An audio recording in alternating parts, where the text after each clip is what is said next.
You get out there and play. He put the in suck. Is Spike Lee still there? Is he still going? Yeah, I ended up at one of those games with him. Yeah, I actually, I was, we had to pass each other in one of those little hallways, so he spoke to me. I wasn't going to speak. Oh, yeah, to me, he wouldn't speak. What did he say? He spoke to me. He just said, hi. Yeah, well, because you're black. With me, it's like he told Chris Rock that he goes, you tell your boy Stern he's probably talking some trash over there. I mean, you tell him my boys are going to come over and kick his ass. What about him? I said to Chris, go back and tell your boy that I'm more than willing to forget his boys and forget my boys. I'll go meet with him out in the back and we'll see what happens. Let's mix it up. Hysterical. Please, you know what? That guy, his wife could kick his ass. Yeah. You think you could take him out? Probably not, but I'm not going to take his crap. Hey, you're not going to go down without a fight. I've been in many fights and lost almost every one of them, but I'll tell you what, I get a punch or two in before I go down. You know what? You showed me something with Gary Busey. This could put me in the room. I will fight back. I'm not a complete girl. Do you still remember how to do karate, or has that? Yeah, I know some karate. Still, let's see. Yeah, he's got killer moves. I was a high-level brown belt. You went through a very odd Elvis period. Speaking of Elvis, I did. No, you did. You used to come in after you did karate, and I would talk to you about somebody. Oh yeah, some other disc jockey was talking crap about you, and you would go, if I get a hold of him, you know what I would do? And you put your hands up and start doing karate. It was very strange. Yeah. I'd kick his ass. I'd go boom right to his nose. Oh. You see that? Yeah, I'd still lose the fight. You know what? Because I used to go to karate on weekends, and the sensei would stand there and let me beat him up. And I go, man, I'm good. Yeah. One time he decided to fight back. He whacked me right in my throat. I went down like a girl. But that's the beauty of karate, like where they go. Yeah, they go, do this move, do that move. But meanwhile, the other guy ain't fighting. Pretend some guy comes up from behind. He wants to strangle you. So the guy hands him his hand, and he puts it... Now, first off, the whole gi thing. Like, guys who attack you are high on crack and aren't wearing shirts. They're not wearing big shirts with handles on the front of them. They use the gi like a handle. They need the gi. Yeah, the guy comes in, they grab him by the lapel of the gi, they pull him, then they trip him. It's like, the guy's wearing a wife beater, and he's covered with sweat and afro sheen. Please. Let me ask you something. I'm speaking about Elvis. It got me thinking about something. Yes. This guy R. Kelly, the singer, who they say now they got tapes of him with 15-year-old girls and 14-year-old girls. Is there any difference from what Elvis was doing? Or anybody else, I mean, there's lots of guys who've run off with 15-year-olds. The difference is Elvis asked her father, and her father just handed her over. Yeah, but don't you think Elvis had a period of time where he was screwing around with her behind the father's back? Oh, she admits that now. Yeah. That she went to the house to live with him when she was 15 or 14. How come Elvis didn't go to jail, but R. Kelly will? Because it wasn't as big. I'm not defending the guy. I don't think guys should be dating 14-year-olds. Didn't Seinfeld get away with it? Yeah, did Seinfeld date a 16-year-old? 17-year-old. 17-year-old. Yeah, but that was... No, excuse me. She was 16 when he met her in Central Park. No. Yeah. 17. She turned 17 when she turned 17. You know what? He might be right. I know I'm right. She turned 17 while they were dating. Yeah. Really? You know what? He's right. Yeah, because they had I remember they had a big birthday. Excuse me? So you think he was having sex with her before she turned 17? Listen, I wasn't there, but what do you think? I think he got her in the park. You think he just wanted to talk? Who knows? One more reason for the black state to Jews if R. Kelly goes down for this. That's right. It's okay for Seinfeld. It's okay for Elvis, but I think Seinfeld, Elvis, and R. Kelly should all go to jail. Well, in Bo Derek's new book, she admits that when her husband got together with her, it was illegal because she was only 15. And by the way, when did 17 become okay? Like you just said, well, she was 17. Because 16, I think 17 is the legal age. I thought it was 18. I always thought it was 18. No, I think it's 16. See, I've only been dating 18-year-olds. oh, no. The legal age of consent for sex is 17. Well, I'm a screwball. I'm missing out on everything. I know something about this topic because it comes up not only in my own personal life, but on my radio show quite a bit. Yeah. And here's the deal. It is different in every state. Yes. I'm talking about New York. With different... Oh, I'm sorry. But we're dating here in New York. You guys get around. I mean, your show gets out to other states. Yeah, you could be in another state. Yeah, you never know when you're going to need some ass on the road.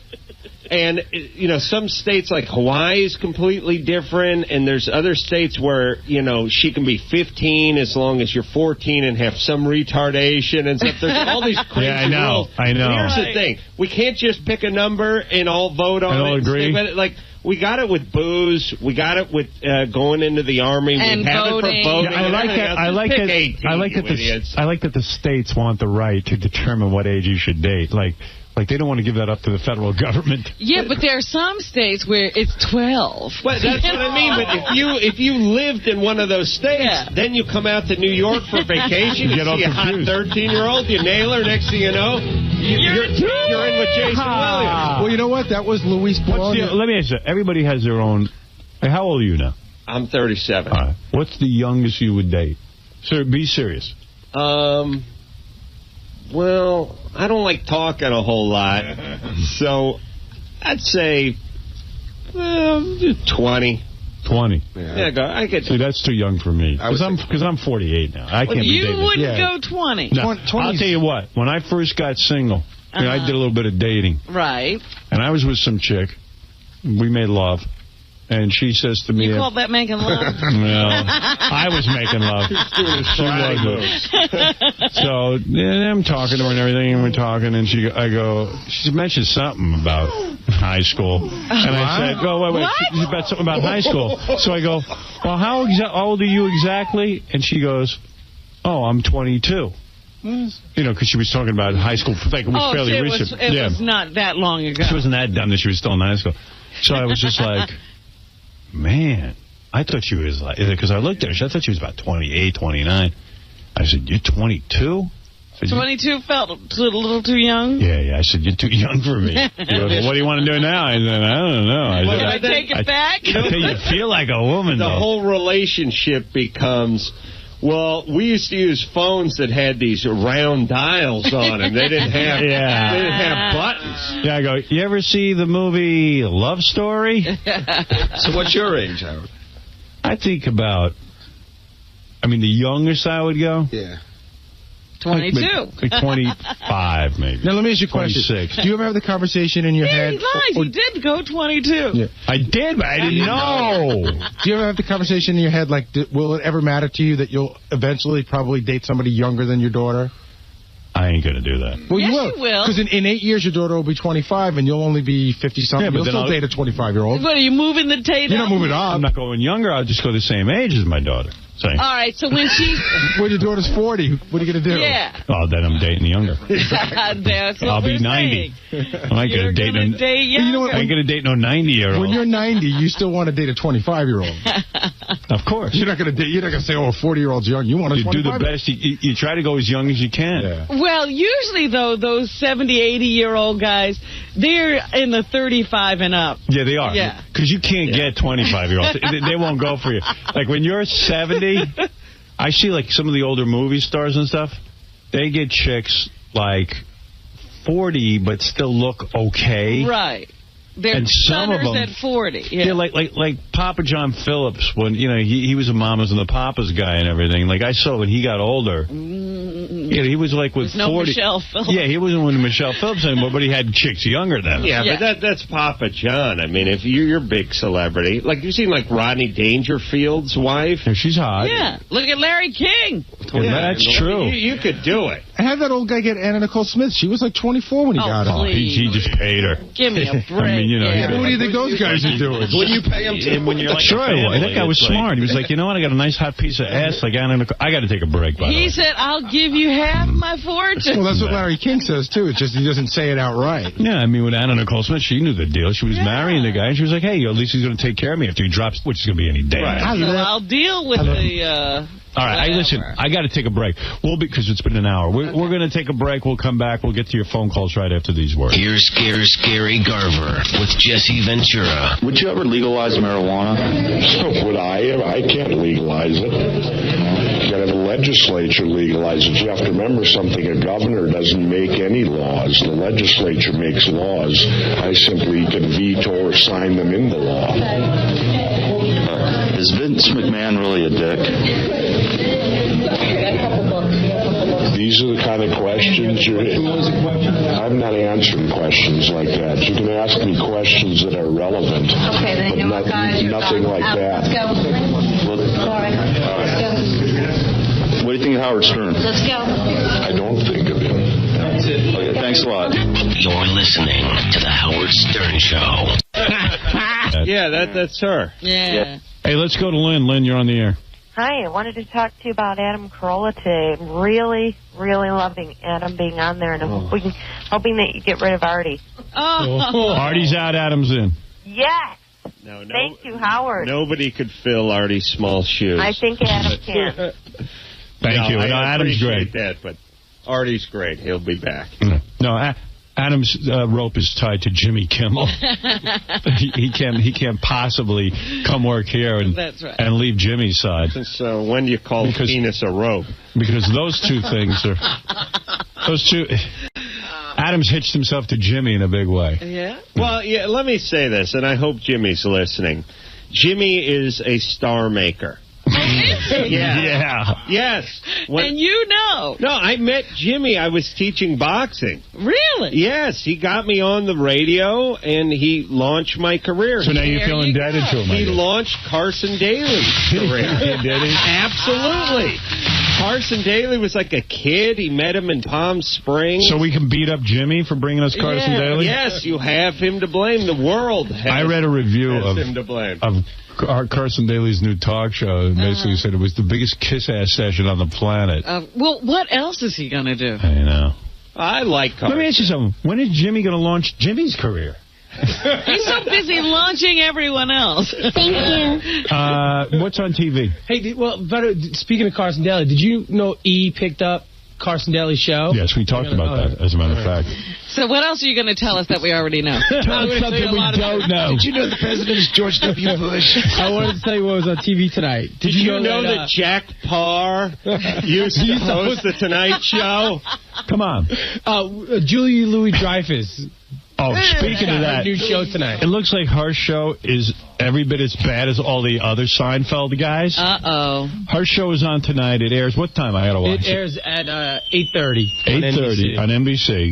It's called Watching Ellie. Yeah, Watching Ellie. From what I understand, they don't even say this in the reviews. Linda Stacy reviewed it yesterday. It's the worst review of a show ever. She gave it 1 star. I think the Jason Alexander show got better reviews. And this time, I think Julia Louis-Dreyfus demanded that her own husband, Brad Hall... Yeah, he had to develop the show, right? She demanded that he writes the show.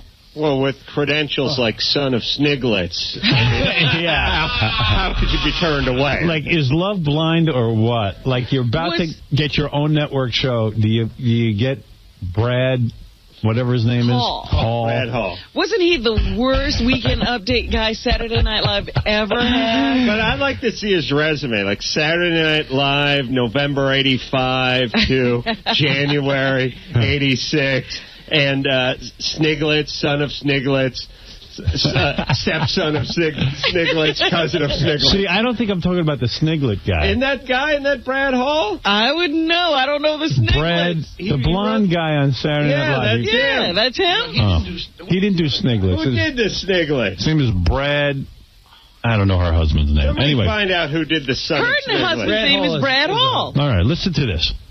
I don't even think he's the Brad Hall who had Sniglets, is what I'm saying. It was a different Brad Hall.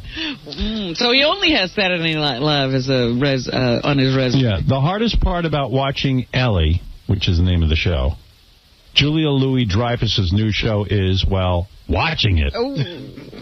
That's because everyone, me included, loves Julia Louis-Dreyfus, and it's painful to watch her knocking herself out with material that's such a dog, it needs a leash to go out. Husband's probably lying in bed. I'll write your show. You know what? All these other Seinfeld shows fail because they're not edgy.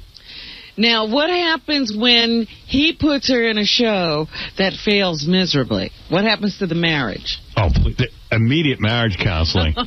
You screwed me. No, they probably sit there and then go, this show's so good, the public doesn't understand it. Yes, we're ahead of our time.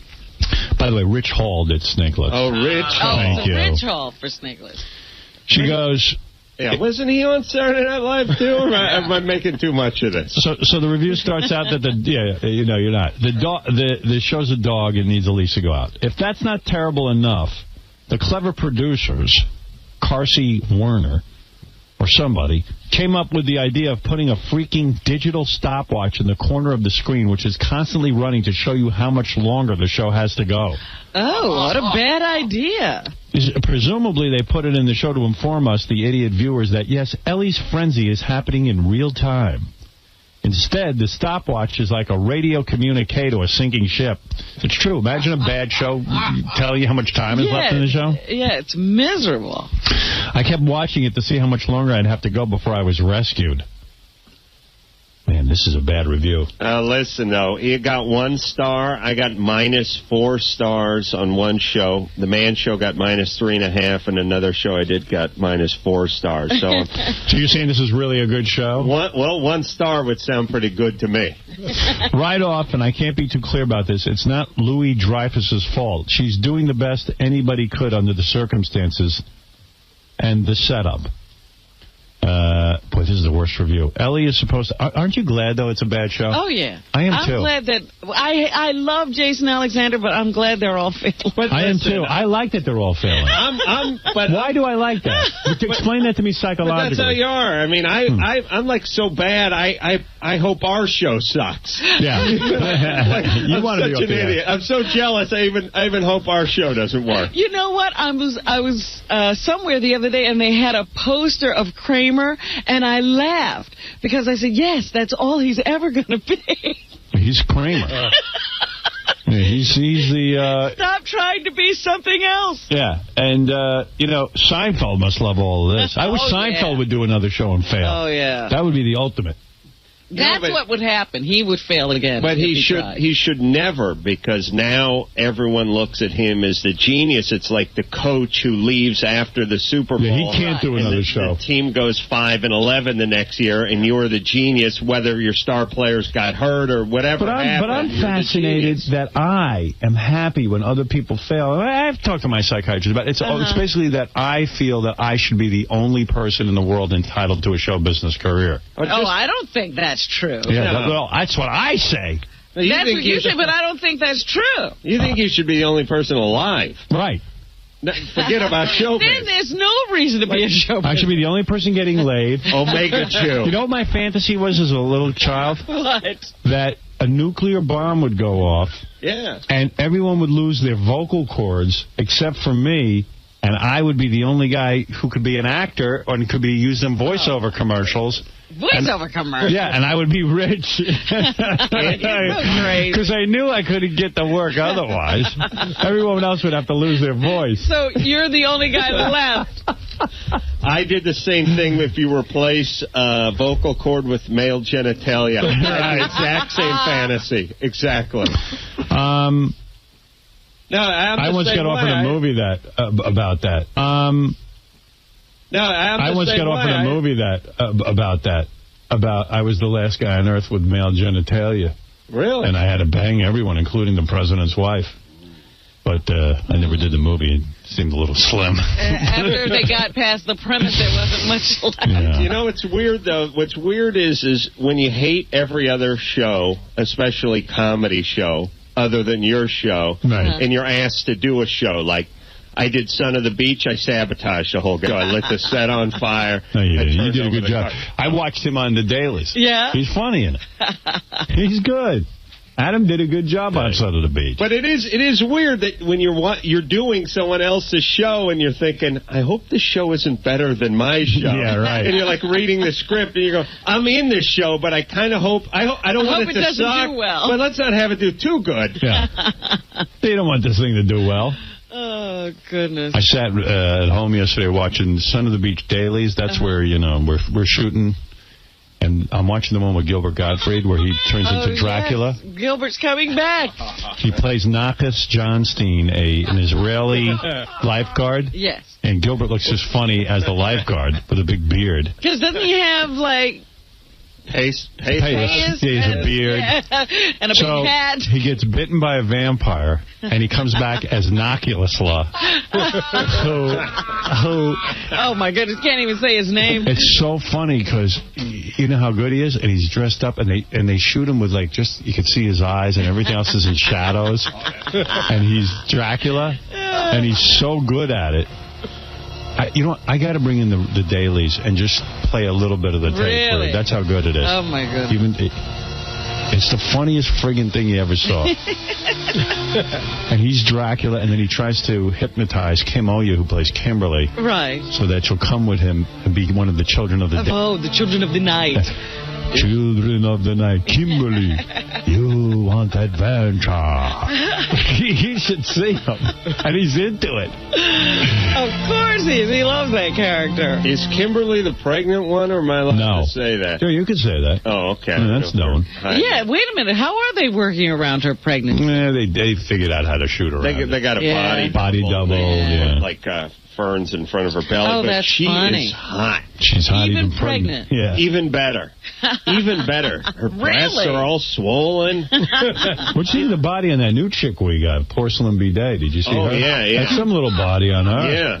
Dude, I heard she's hot. Yeah, Somebody she's hot. telling me that they'd seen her. Is she hot? Yeah. Hot. But she's hot. She's stripper Can't wait to meet her. Does anybody else want to hear the rest of the...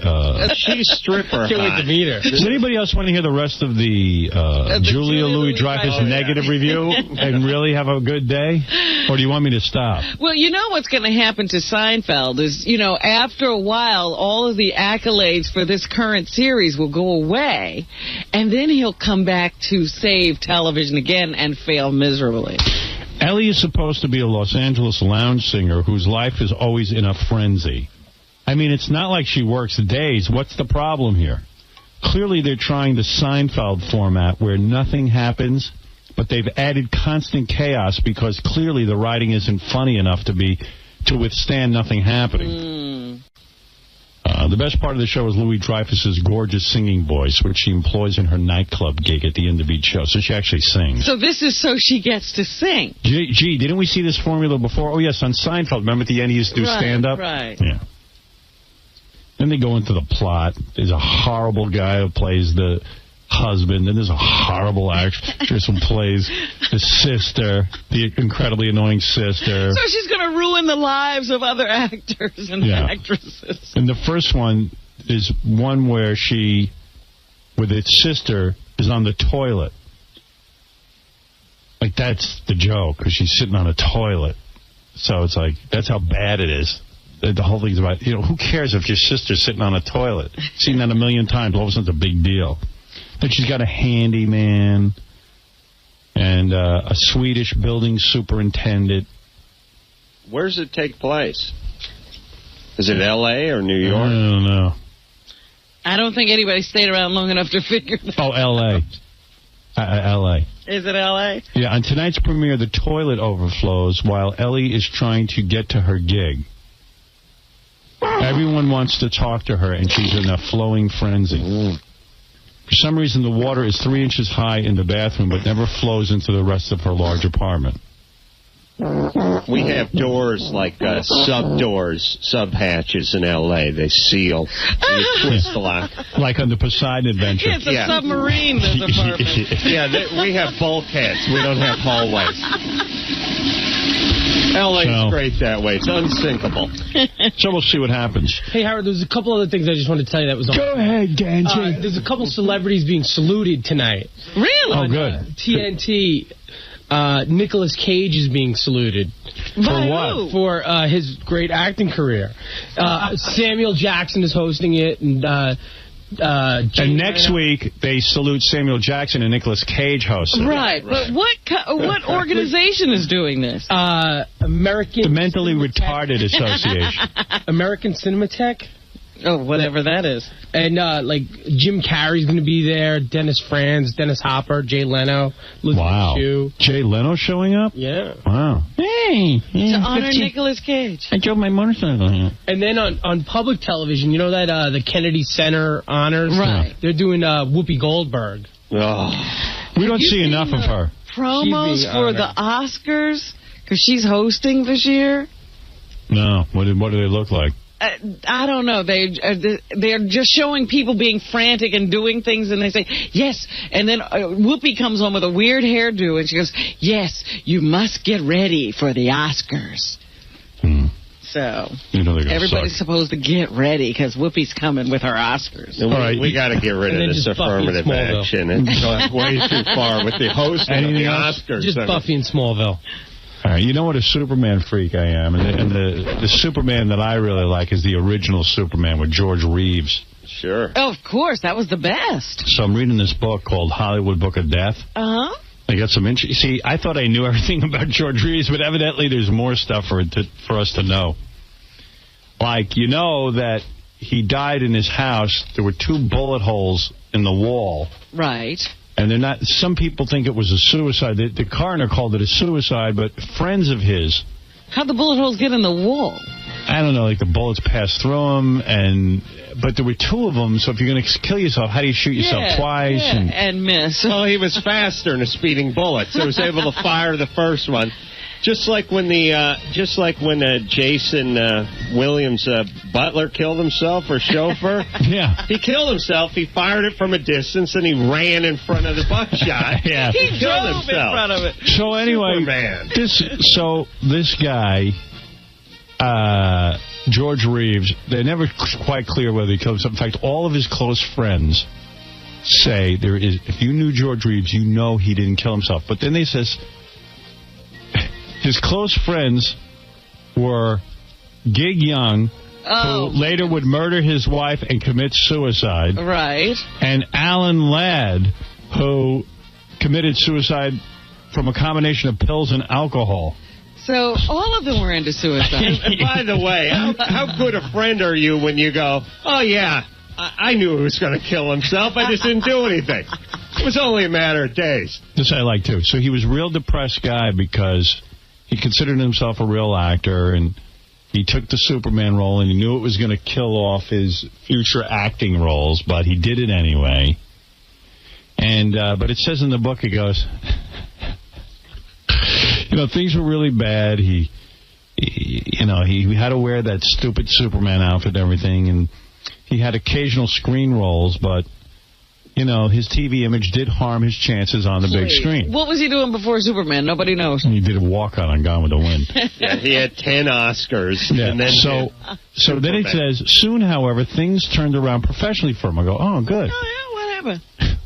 At the time of his death, Reeves was started to start an Australian personal appearance tour, so he'd have to dress up as Superman. He was going to get $20,000 for that. That was a turnaround? Yeah. In addition, he was under contract to begin a new Superman TV series in 1960 and to participate in a televised exhibition boxing match with light heavyweight champion Archie Moore. He was going to... How is that a career turnaround? He's going to be boxing... And he's still got to be Superman. Yeah. And his agent just landed him a snuff film. But the best part of this whole book is, and this is something I didn't know about the guy. All right. This is just unbelievable. Reeves was buried wearing the gray double-breasted suit he wore as Clark Kent on Superman. Kidding. You think that's going to piss him off? Well, now he's pissed in his grave. Yeah. To be fair, he was in it when he died. He was just too fat. They couldn't get him out of it. I think that's the funniest. That's like Tarzan was buried in a loincloth. No, he was. Well, Bela Lugosi, if you're going to bury me, and I'm this guy who plays Superman on TV, at least put me in the Superman outfit. Not in my double-breasted Clark Kent suit. Yeah, nobody liked him as Clark Kent. Plus, if there's an afterlife, you're going to need to make some scratch, right? I mean, you're going to have to gig. Maybe do like a boat show in heaven or hell. You're going to need the outfit, right?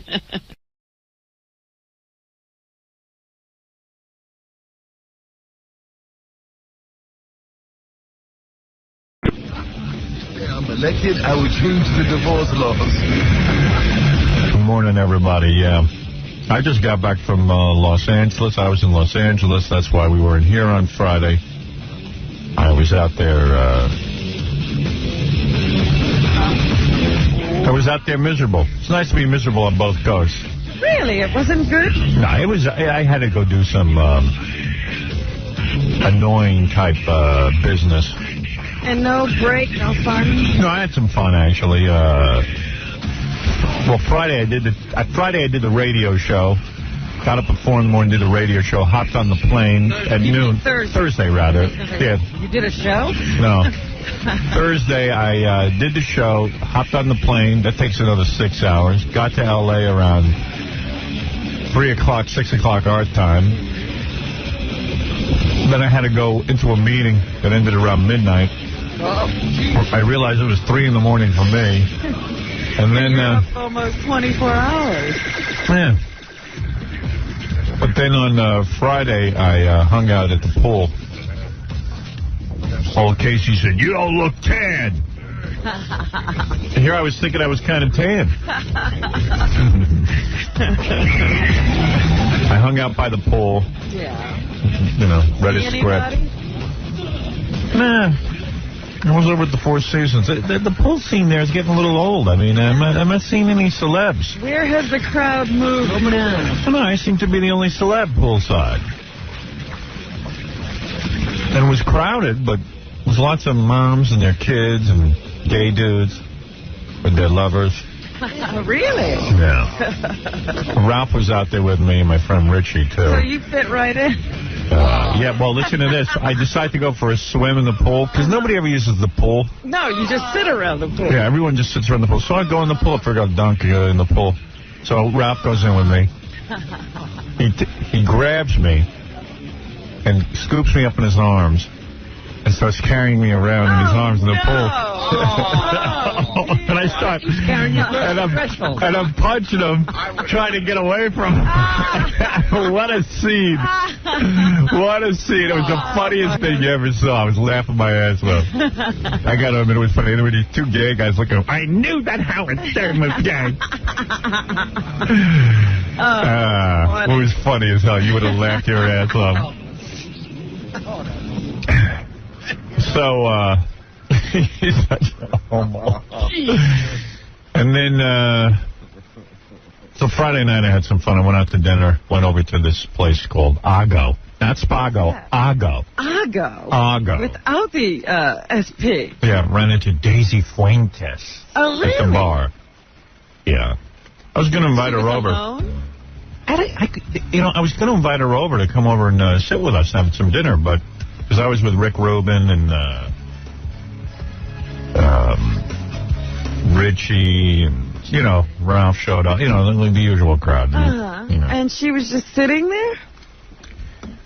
Yeah, she was sitting there, but she was with this guy. And I was like, if I invite her over, I guess the guy's got to come over. He's got to come too, I guess. But then it turns out maybe she wasn't with a guy, because then we couldn't figure out what was going on. It never occurs to you to ask, what's going on? And I said to Ralph, hey, man, let's get Daisy Fuentes over. He goes, she's fat. We don't need her here. So what? You're the only girl here, Ralph. Yeah. She's fat. Spread it around. And, for a guy who has nothing going on in his life, he's like awfully, he was like, he was like, so he says to the waiter, I want some clams, shrimp. I hate it when he goes to a restaurant. He can never get what's on the menu. Yeah, wait. I want some clams, shrimp. It was really getting me annoyed. Wait, he goes, and some, like seafood. Scallops. Yeah, scallops. It's like... I was ready to punch him, man. Wait a second. Wait. He goes, and very little pasta in that. It's a pasta with seafood, but I want very little pasta and lots of shrimps. So, yeah, go home and eat. So, right, fix your own food. Right, so it comes to the table, and there's there's like a lot of pasta, and, they have like little baby shrimp and some clams. But he's like got some high-protein thing, so he starts pouting to the waiter. The waiter goes, is everything all right, sir? And he goes, well, not actually, no. You call these shrimp? These are so tiny, these shrimp. Meanwhile, if the waiter goes in and says anything to the chef, look at his balls. Yeah, of course. And because he's sitting near me, they start to take him seriously because they're nervous. Mr. Ralph. So I said to the waiter, please, you can leave. I'll take care of this. This is fine. Put it in a dog dish. I said, yeah, go home and eat. Leave. You should have told the waiter, just throw him out. Do you have bouncers? Dump the spaghetti on his head. I don't know this man. I don't know how he got to my table. Yeah, and even like Rick Rubin was like, this is annoying with him. It is. He does this all the time. He can't help it. He pouts like a. Is he being funny or? No, he's all irritated. That's serious. Yeah, he's irritated about his food. But he goes to the restaurant. Nothing on the menu pleases him. Right. And so he's got to start monkeying with the dish that he orders. Well, I'm sorry. This is not what I asked for. Meanwhile, he should be waiting his table. Simple. Yeah. And then, why you keep hanging out with him? I don't know. I'm going to have to really start evaluating. Evaluate that, yes. Yeah. And then a bunch of us went to, let me make sure I know the name of this place. Oh, Barfly. You ever been there? I've heard about it. Barfly. Yeah. Man, Los Angeles is amazing. This Barfly. How often do I get to go out? Mm-hmm. Barfly. Let me talk about this when we get back. Okay. All right. Let me pick up at Barfly. Because I got a lot to say about L.A. and Barfly. All right. Barfly's a great scene. But I'll tell you all about it. If you ever get out to L.A., you got to check this out. We'll be back right after these words. I think Howard Stern is a moron. He's pathetic, he's low class, insensitive, a self-promoting sleazeball. I also think he's funny as hell. He cracks me up all the time. I'm saying, I'm always laughing. I turn it on and go, this guy's good. Howard Stern Show.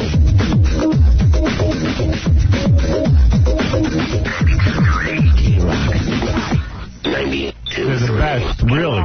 Hi, this is Jay Barrymore, and I'm sending a love message to Howard. Howard, I adore you. There is no one like you. The world needs you, and it's a better place because you're here. You're an incredible person. Yeah. Just my answer, Moss. Jay Barrymore say that. Yeah. How's she doing?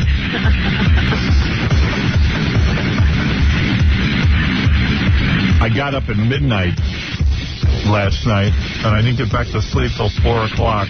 Then it was time to get up. Then it was time to get up, and I'm sitting here so drowsy, I can't begin to tell you. What are you, like jet-lagged or something? Is that why? I don't know. I don't know. I think I get hungry during the middle of the night because I don't eat enough.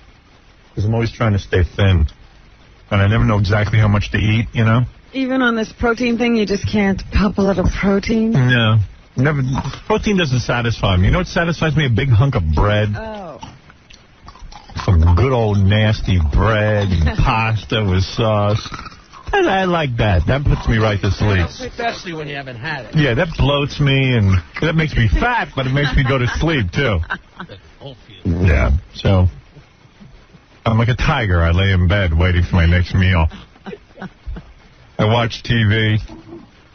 I watch all kind of crap. I actually sat through a half-hour of Richard Simmons last night with his how proud he is of his piece of crap that he sells, piece of plastic crap. It looks like a pocket calculator, but you just, what do you call it? You slap down the windows? Deal-a-meal. It's not Deal-a-meal. He's got a new thing. Oh, it's not Deal-a-meal. And this combines all his information and knowledge. I guess they got rid of all the Deal-a-meals. Oh. So here he was telling everybody. I don't know what the new name of it is. I won't sit and watch that. He was telling everybody to get the cards. Then these idiots buy the cards, and now that's no good. No, the cards don't work. Yeah, now he's got a plastic thing, and you just knock down the windows. So everybody who got the cards can now get those plastic windows. Yeah, so he's got something new. He's fat as a cow on this infomercial. And he wears the strangest clothes. Yeah, he dresses like a freak, and he's fat. And he's telling all these fatzos how to lose weight. He goes, first you got to get, this is the greatest. So, you eat 2 waffles, that's 2 starches. Slap the window down, 2 starches. This puts control in your life. This gives you the control. And you put down your waters. You have 2 cups of water. Oh, even the water. And your syrup is 1 fat, and your butter is another fat, because I can't eat waffles without syrup and butter. It's like, you know what? Suck my... You know what I'm saying? But I love how he ends it with, it's your turn. turn. Yeah. It's your turn. It's your turn to make me rich. It's your turn. It's your turn. So, go to Weight Watchers. And we always have to be so sad that we're crying. Yeah. Your turn. Then he gets this black guy who was, used to weigh 400 pounds. And he came up there, and he's in pretty good shape. And, he slapped down those windows? Yeah, supposedly. I don't see it. And then he gets people who lose 190 pounds, but they're still fat as cows. Yeah, they need to lose 500. Yeah. Big fat bastards. Get a grip on reality. And I just can't stand that he's so wealthy for just doing nothing, except telling people, hey, man. Shuffle some cards or slap some windows. Yeah, and then there's a couple of inspirational windows. I want you to say to yourself every day, I am good enough, and then smack your window down, and every day you'll have to say, I am good. Don't be such a condescending little prick. Give me a break. I'm an adult. And then you see people sitting in the audience, nodding their heads at everything he says. And clapping. And clapping. Oh, Richard. You're good enough. You're good enough. Eat me, dickwad. Sick of it. I'm not obviously good enough. Yeah, and then he goes, and eating and exercise, sweat. When he says sweat, I want to vomit. I do. I want to throw up now. I'm feeling nauseous as I say it. Eating and sweating. You have to sweat. So he's got some fakakta tape that he sells you. Where and then the big fat one's like, it's so much fun. It's dancing. It's not even exercise. And it's like, you know what? It is an exercise. I don't know what you're doing there. No wonder you're fat. The hokey pokey. And it disgusts me that America is just filled with so many fat people. It's like, come on. There's too much food in this country. They should make everybody hunt for their own food. Big and fat. Everybody would be thin and ripped. Right. Give everybody a knife and salt. Yeah, and go out and hunt. Maybe we'll throw in some matches. Yeah, you'll see all these fat yentas, and then he goes, and maybe you'll be selected to be on my cruise to lose. Imagine the losers, all on one cruise. My cruise to lose. They should just make everybody hunt. Does this look like you're suffering? Do you see what? My belly. Do you see what we're eating here? Does this look like you're suffering? No one in this country looks like they're suffering. Poor people are fat. It's disgraceful. Man, do I look like I'm suffering? Well. Unreal. Anyway, so I was telling you, I went out to L.A. So I did the radio show, did all that, hopped on the plane. No cool celebrities on the plane going there or coming back. Oh, must be a downtime. Hiatus time. Oh, you know what? I was in the airport. I ran into... I'm walking, right? I'm walking to the plane through the airport in New York, and I hear this guy going, Howard, Howard, Howard. Just like that? Yeah, so I was like, Howard, Howard. And you know me. I just keep walking, because if you stop, it only means you're going to get delayed. Right. It's going to be some nonsense. So then the guy says yelling out, John McEnroe, John McEnroe. So I seen... Oh, John McEnroe was yelling your name? Now, I'm a big fan of John McEnroe. I like John McEnroe. I always liked watching him play tennis. I always liked his wife. Patty. Both of them. Tatum and Patty. Wow. And I enjoy him when he does the commentary during tennis matches. Yes. Big fan, big fan. So I...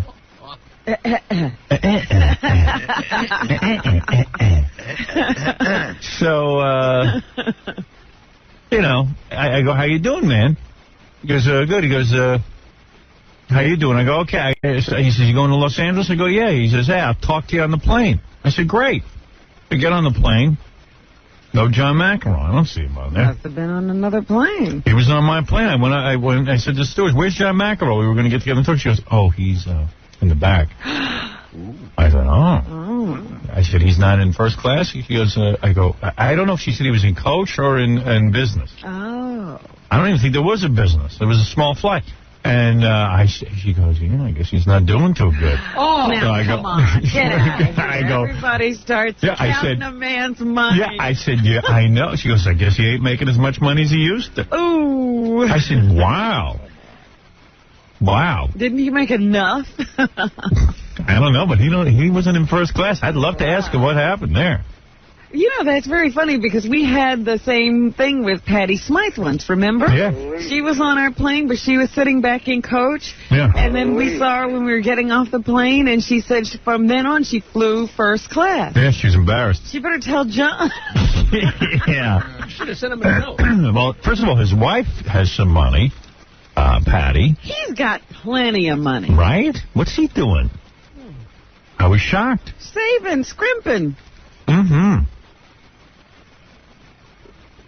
The only thing I think is I know that when I tried to get on the flight, I got the last first-class seat, but then... Maybe he couldn't get one. But the one next to me actually was available. Yeah. And they didn't bump him up even. No. Wow. I was lucky. There was one empty seat on the plane. It was next to me. Uh-huh. So then this annoying Chinese woman, like middle-aged, like she's looking, she can barely speak English. She's like, me want window, me want window, me want window. Me want window seat. To me. So I go, okay, well, take it. I mean, what am I going to do? Tell her she can't sit there? I mean, she wants to switch seats. You should have told her they wouldn't know who she was if the plane crashed. If she had the wrong seat. Well, I don't know. And then, I don't know, she was like, I'd be watching a movie, on those little TV screens, and she's pointing to my movie. What this? What movie this? Oh, dear. What movie this? All involved. And what I did was, I just ignored her. So she's pointing and pointing to my screen, and then finally I go, what is it? What movie this? I go, it's The Mummy. Oh. I said you smell good. Like, she was really annoying. And all the people in first class had their feet, like, they all had their shoes off, and you can see their feet. Oh. And they walk into the bathroom with socks. With just, ooh. Yeah, with pee. There's pee all over the floor. And your feet will get wet. Yeah, I mean, why do people get on a plane and have to take all their shoes off? They get undressed like they have, I don't want to see your feet. And like all these broads, they all take off their shoes and their socks and their stinky feet, and they're like, they're relaxing with their feet. I'm like, I hate feet. You know what I mean? And then like all of a sudden they just get up and they walk to the bathroom in their feet, and like they pee. Nobody pees straight on a plane. Nobody. How can you? How can you? I know I'm a guy. I sit there. I stand there, right? Yeah. First of all, you can't sit, so you got to stand. You're standing. You're making a pee, all of a sudden and the plane moves. I'm all over the place, and I got to go. And then some ladies in there with their feet. And I'm just like, don't you put your shoes on? Don't you have any feeling? Yeah, God, don't you feel anything on your? Don't your feet get wet? And everyone's such a hippie. I hate hippies. They're all over the place. Yeah, it's just like disgusting. Everything's a disgust. I hate people. Oh dear. And then this woman, what do we eat? And then she gets her own personal movie, and she can't figure out how to work the movie thing, and then finally I just grab her headphones and plug them in for her. She was making me pissed. Because like I'm trying to watch, and then she starts watching my movie over my shoulder. What you watching? Don't stick me next to these broads. These foreign broads. Honest to God, it's annoying. Yes, sir! Oh, man. I don't know. So what so I went to Bar. So Friday I went out to this restaurant called Ago. So Daisy Fuentes there. Went to dinner. Well, how did she look? Did she look fat to you? No, she's pretty. What's wrong with her? Boy, I'd bang her in a minute. Great ass! I mean, her boobies could be bigger. She should get implants. Nah. No, because she's a big girl. Fine without them. Yeah. But I would bang her. I mean, But she's sitting like at the bar at Ago. Well, is that a bad thing? I don't know. Like, why isn't she at a table? What is she doing at the bar? Pick up guys, man. Do you think? Could be. Yeah. I don't know. Last time I saw her on some show, Roseanne, I think, she was saying she was single. Yeah. Phil. What's up, bud? Yeah, Howard. Yeah. What's up? Hey. Yeah, how come you bring that fool Mouse everywhere with you? I didn't bring him.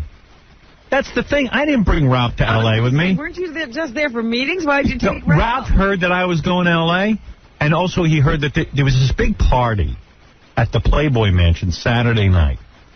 Supposed to be the greatest party. The greatest compilation of... Yeah, and I got invited, but I didn't go because I'm married. Oh. So, listen to this.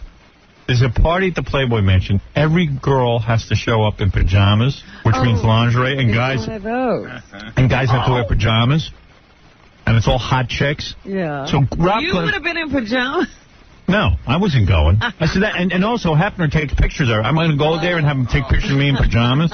Great. How do you explain that at home? You know. Go explain that. That's a good one. Right. Ralph wanted to go to the pajama party? Yeah, well, he went, evidently. He left a message on my machine saying... He got in? Well, yeah, he knows this dude, Hunter, that gets him into all these parties. Oh, who's Hunter? I don't know. And Rick Rubin was... I introduced Ralph to Rick Rubin, and Rick was going.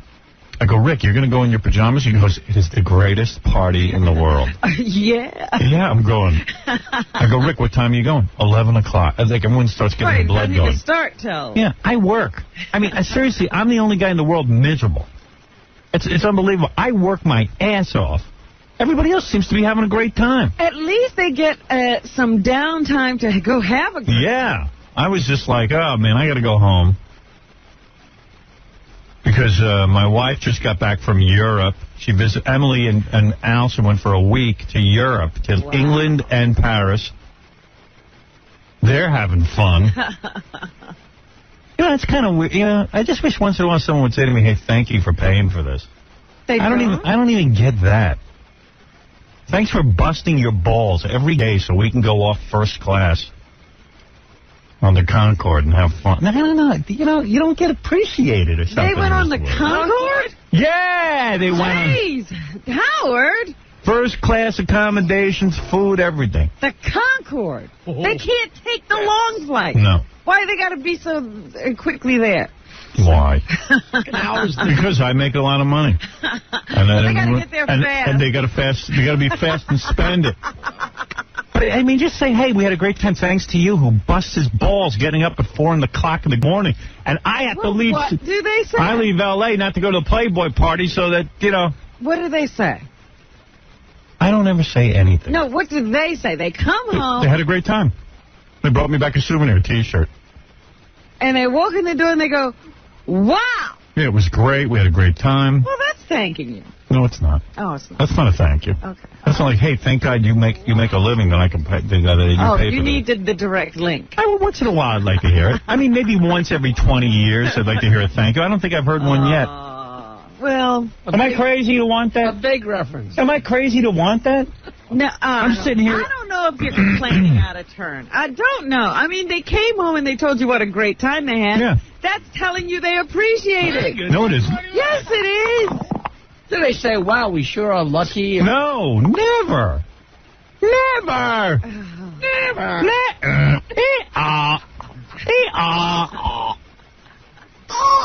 That's why guys have heart attacks and die. I don't think it's never. Never.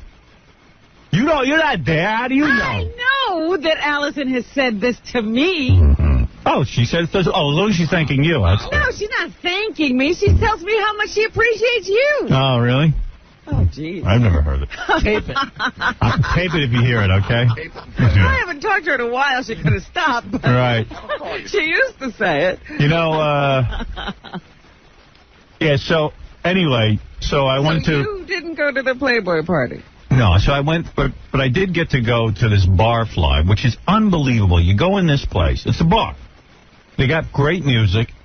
People can dance in the back, I guess, but I got seated at a table. There's like tables. Okay. And every girl that walks in is fabulous looking. I mean, like the best looking girls I've ever seen in my life. You think they're like everyone's a model. Like you said, that's the most beautiful girl I've ever seen. You know who's that? Right after that, that's the most beautiful. You know who was at my table? Heather Kozar, the Playboy Playmate of the Year. And you know what? She was getting lost there. You wouldn't even, she was with a friend who was wearing one of these belly shirts, had the best belly I ever saw. I said, what do you do? Where do you model? She goes, oh, I'm a cop from Ohio. What? Yeah, she's a cop, and she looks like a model. I go, where are you a cop? What do you mean she's a cop from Ohio? What's she doing in L.A.? Her beat? She was visiting Heather. Trying to get discovered on her vacation. That's right. Yeah, and I'm like, one of Heather's hot friends. Yeah, and I said, oh, you're moving to L.A., right? She goes, no, I'm in Ohio. I got a job. I'm a corrections officer. She says she's in the prison. She's in prison? With men. Wow. And men have to look at that. That's being in prison. That's torture. No, I was in prison. And then a whole bunch of... And then some girl walks up to me and says, hey, Howard, I want to show you my breasts. And she pulls her shirt off right in the... In the bar? In the bar. What place is this, Howard? Barfly. Because most places, what was it before, do you know? I don't know. It was something before. They change the name and then it gets hot again. Right. That's what they have to do. Recycle it. Yeah, it's unreal. Unfriggin' real. That's amazing. Hot chick after hot chick. So you enjoyed yourself? Well, I don't know. I left. I left my friend Richie there and left Ralph there. And I went back and went to bed. Oh, dear. You left Ralph with Heather. Heather was with her husband.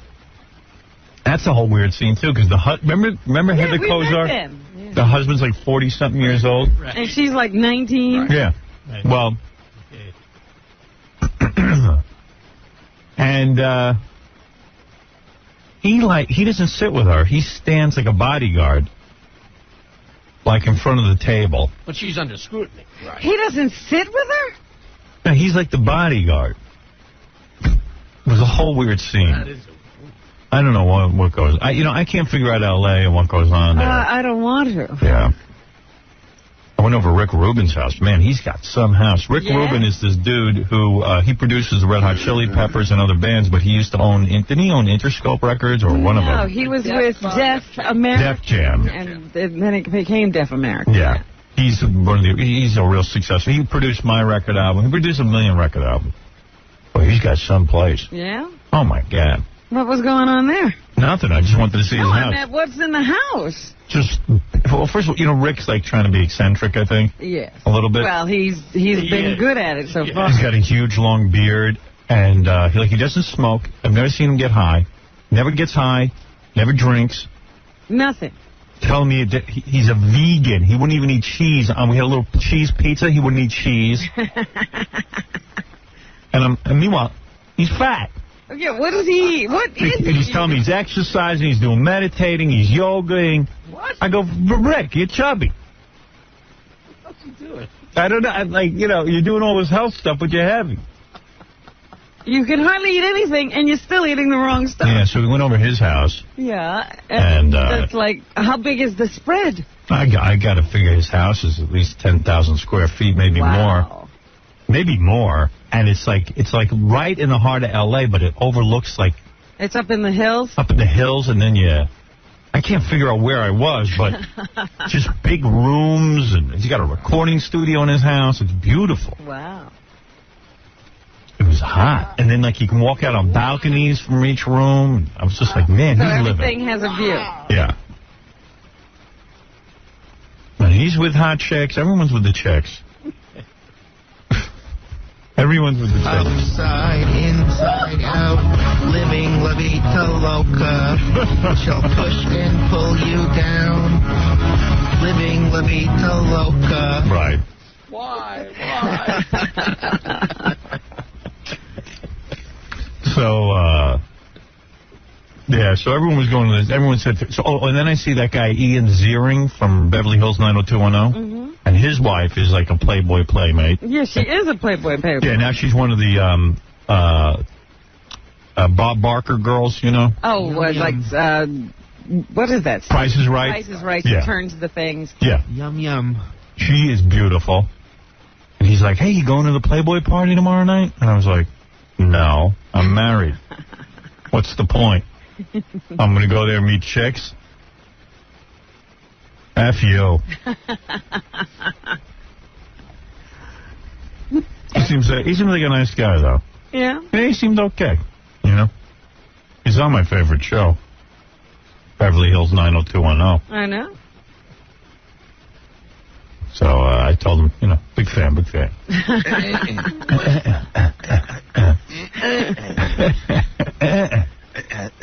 you see his wife? So he's all excited about the party? Yeah. I don't know why. And then I'm talking to Rick Rubin was like transfixed on Ian Ziering's wife. So I go, Rick, what's wrong? He goes, he goes, do you see her? I go, that's Ian's wife. He goes, who's Ian? I go, Beverly Hills 90210. He goes, what's that? I go, it's a TV show. Yeah, he didn't have to know anything. He's completely, he's into yoga and stuff. He's in Rickland. Yeah, he's in Rickland. I go, Rick, that's a TV show. That's his wife. He goes, she is the most perfect girl I've ever seen. I would do her. I go, Rick, easy. He goes, easy nothing. I got to look. And he just looked. But what's his problem? He sees that every day. Doesn't matter. He liked it. Oh, my goodness. It doesn't matter. So basically, I ended up carpooling all the guys to the Playboy Mansion. You know what I mean? I get everybody in, and then I leave. And even my agent said, well, you shouldn't be at the Playboy Mansion at that party because, what? You know, it's like not good for your, but you know, to be seen there. And I went, why? Everyone. Who are you? Everybody thinks I'm a dog anyway. I think it could raise your image. Yeah, I mean, I might as well go there. People think you're enjoying yourself. Right. You can't be seen. Who can? I don't know. Ralph. I don't know. But all I know is Ralph left a message on my machine going, dude, this was the greatest thing, the greatest night of my life. Oh, so I don't know, we gotta. We had a great time. Yeah. He must have met Mr. Right. Oh, man. So you're killing yourself so Ralph can cook. So you see, you know, so everyone's having fun in Europe. Everyone's having fun out of. Ralph, thank you. No, nobody thanks me. It's just ridiculous. Oh, dear. What am I doing with my life? Thank you very much. You know what I mean? Really, what am I doing? Help me figure it out. Son of a...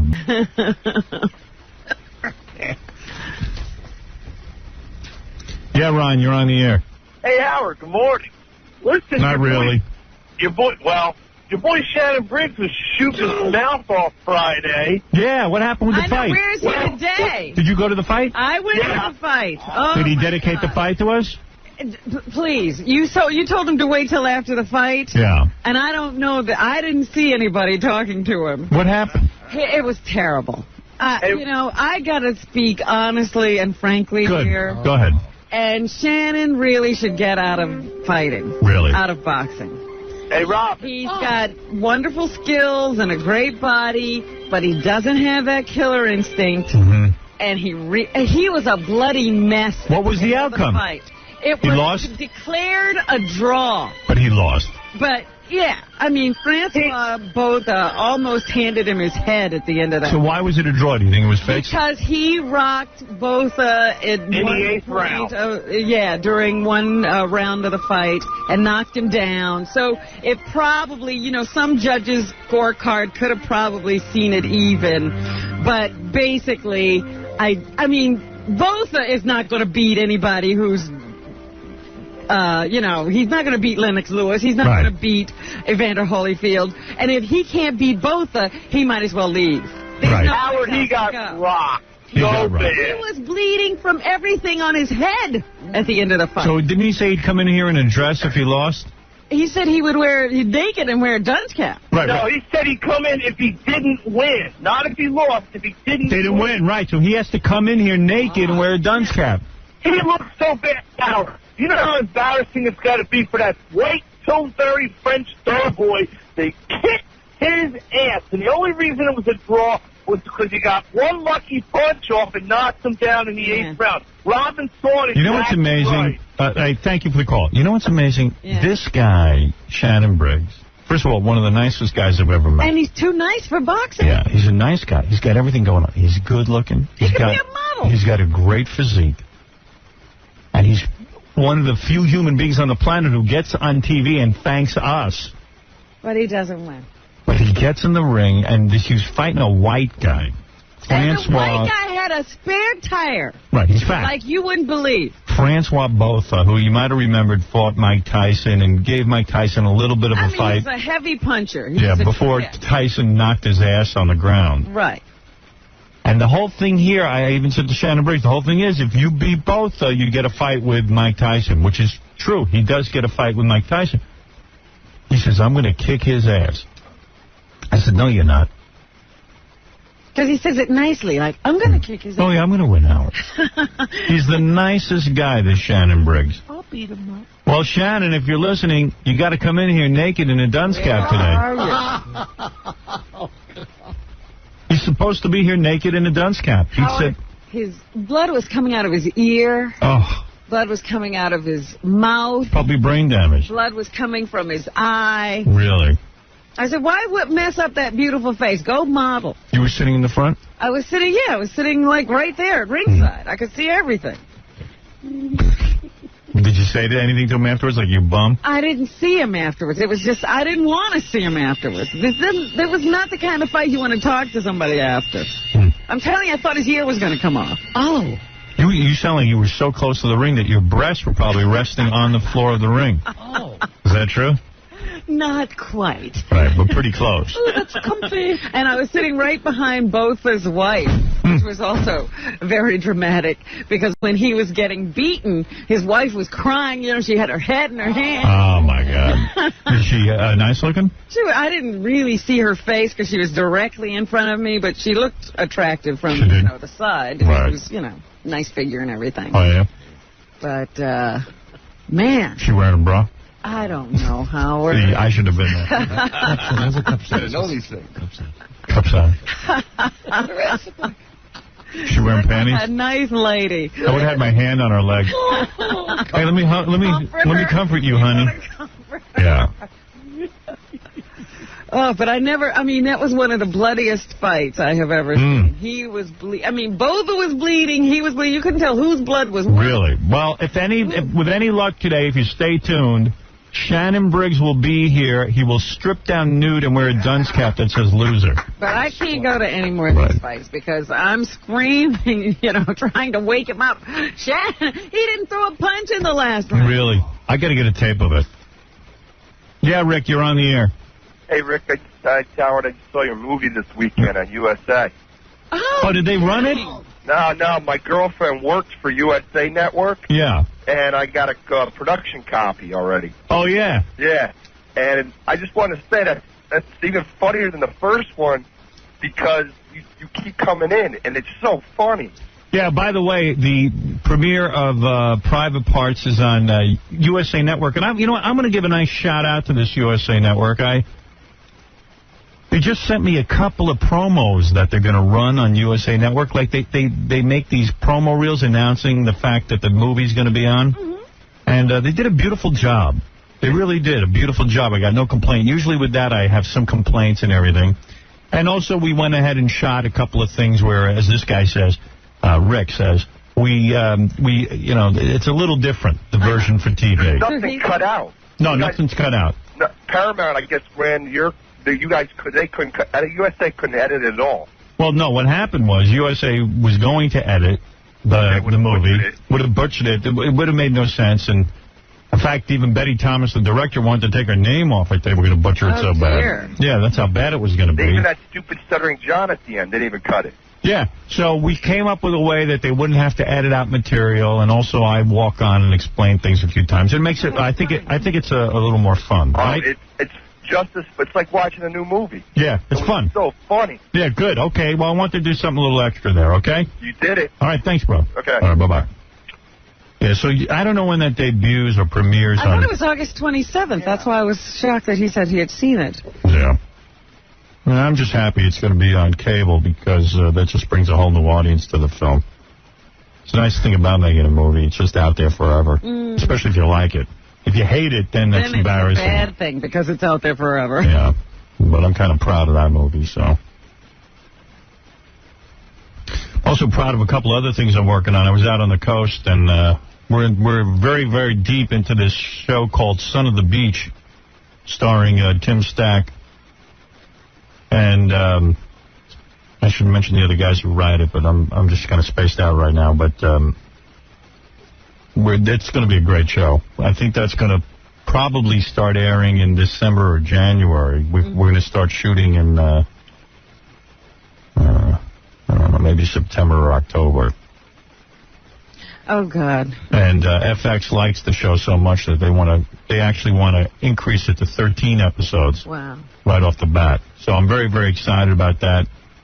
But I was just thinking that'll be another group of people who, well, you'll be reading about having a good time while you're still working. Oh, yeah, they're talking about, hey, we can't wait. You know, the show takes place on the beach with lots of hot chicks. And, like, Tim's like, well, we got to start casting soon. And I go, you mean I'm going to miss all that?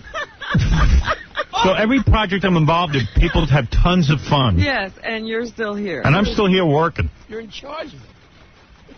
The wife and kids are in Europe, first class. Ralph's getting shrimp. Ralph's a shrimp at the Playboy Mansion. And the guys are out there casting for Son of the Beach. And, and you're here. And I'm here working. 4:30. I work. And by the way, I couldn't sleep last night. But you're here. But I'm here. I'm here like a dog. Somebody just shoot me. That's it. Well, at least Shannon Briggs had a bad weekend. Yeah. I hope he comes in here and keeps his word. I hope he's a man of his word, at least. I bet he's going to be, yeah. Well, I didn't lose, but yeah. It was just awful. And the whole crowd was booing after the decision was read because it was so ridiculous. Hey, you're on the air, Ed. Hey, Howard. How are you? All right. How are you? Okay. That's good. I didn't get much sleep myself. I could be in bed right now. Anyway, I wanted to thank you for all the great laughs you've given me. Thank you. Hey, and I do appreciate, the hard work that you. All right. Thank you. Do you have a point? Yes, I do. Do you ever admit not being famous, not famous? Just going out into the public and. Oh, do you ever want to be anonymous again? Yeah, anonymous. That's exactly. Well, I'll tell you the truth. There are days that, I would like to go to stores and maybe go shopping, or even like I went to the movies. I went to see Inspector Gadget with my kid, and, everybody watches everything you do. Right. Even if they, so but I must tell you, I love being famous. And I'll tell you why. Okay. I've been famous since I would say since I'm about 25 years old. Uh-huh. And I remember what it was like not being famous. I don't know. The reality is, if I went to Argo to have dinner... You wouldn't have gotten in. I wouldn't have gotten in. And in reality, Daisy Fuentes would have spit on me if I wasn't famous. So, to me, being famous is important. Because first of all, I have very low self-esteem. I'll be honest with you. I'm an insecure guy. I wasn't the type that could walk around and easily meet people. I had trouble fitting in. I'm disturbed. I'm self-conscious, almost bordering on paranoid. And being famous takes all of that away from me. Well, you can actually act like somebody's chasing you. Right. So I need to be famous, obviously. There is a great need there. Oh, well. But there are days that I wake up and I go, man, it would be great to just go for a walk and not have everybody stare at me. Well, believe it or not, I wouldn't want to be in your shoes. I would rather I believe that. A normal, average guy. I believe that. I believe you're probably having more fun than I am. Rather be a one-legged busboy. Right. Oh, all right, well. I just wanted to, ask you that question. Thank you. Well, thank you. I appreciate your question. All right, thanks, Howard. And I appreciate my honesty. Thank you.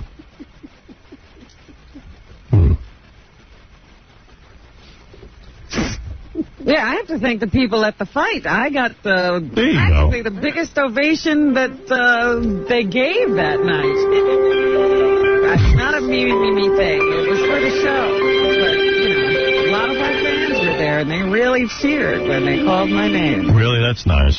Yeah, that's a good feeling, It is good. Hey, it is good to be famous. Raymond, you're on the air. Hey, Howard, how are you? Howard, aren't dogs so much better than people? Yes. Oh, I love you it. on these tirades, man. I tell you something. It's so simple with a dog. I love my dog. I love that dog like you would not believe. Now, let me ask you. If you sent your dog to Europe and he can come back and thank you, you wouldn't mind, right? Right. There you go. Thank you. All right, then. Thank you. What? I don't know. I just said thank you. It's very annoying. Okay, let's take a break. We have so much show for you today. Jolie Fisher is stopping by. Oh. Yeah, I know. Don't ask. Yeah, baby. I met her. She has a very interesting history. Yeah, I met Jolie Fisher, and I'll tell you why she's on the show. Believe me, she's good to look at. Howard, she's going to play 2 truths and a lie. Right. We're going to play it with her, I should say. Good. Oh, she gave us 2 truths and a lie? That's right. Oh, Good. Cool. All right. And we'll explain who she is. She used to be on the Ellen Show. And isn't she on some other show now or something? What? Isn't she on some other show now? She's in Inspector Gadget. But, oh, she is? Yeah. Okay. But I'll explain everything. And also, we have tons of celebrity interviews today. Yeah, why? From Gary Garver and Stuttering John. We were over at the Magic Johnson Celebrity Golf Tournament. Oh. We have interviews with Magic himself. Wow. We were over at all different kinds of events. Wait till you see all the celebrities we had to interview. And then there's other things. And I see a lot of people on the phone. I'll get to you in a second. I just have to take a break because everybody here is very greedy. Before you go, let me just give a shout-out to the people at the Taj Mahal, the Trump Taj Mahal, down in Atlantic City. Very sweet. Had some nice treatment over there? Very sweet to me this weekend. And a special hello to Christine Steelman. She was a great hostess. Would you get that written down? No! me.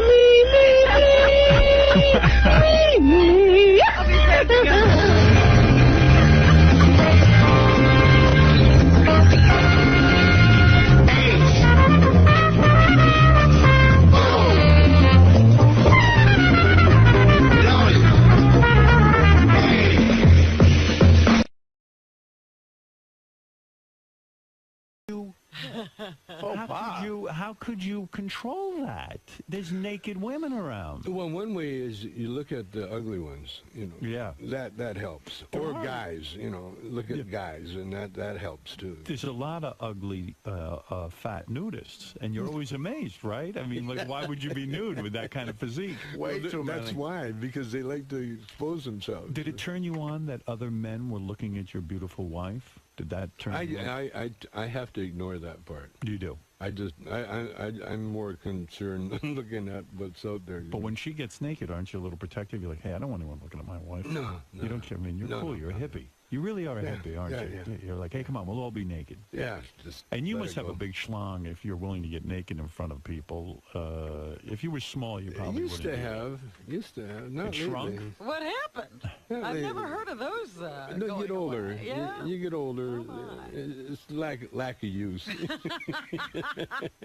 Going back before the Cheech and Chong days when you were a musician, you hung out with many famous people. Diana Ross, Jimi Hendrix. And it was you like you were the Zelig of show business. You hung out with everybody. Yeah, I did. And you say Jimi Hendrix had groupies, but they were very underage.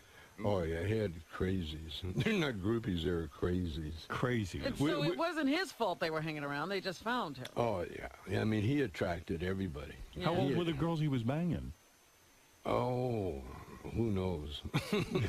But they were young. I really don't know. He was more of a junkie when I knew him. You know? Right, he was more into, nodding out than he was. You never messed with that stuff. You never got into heroin. No coke.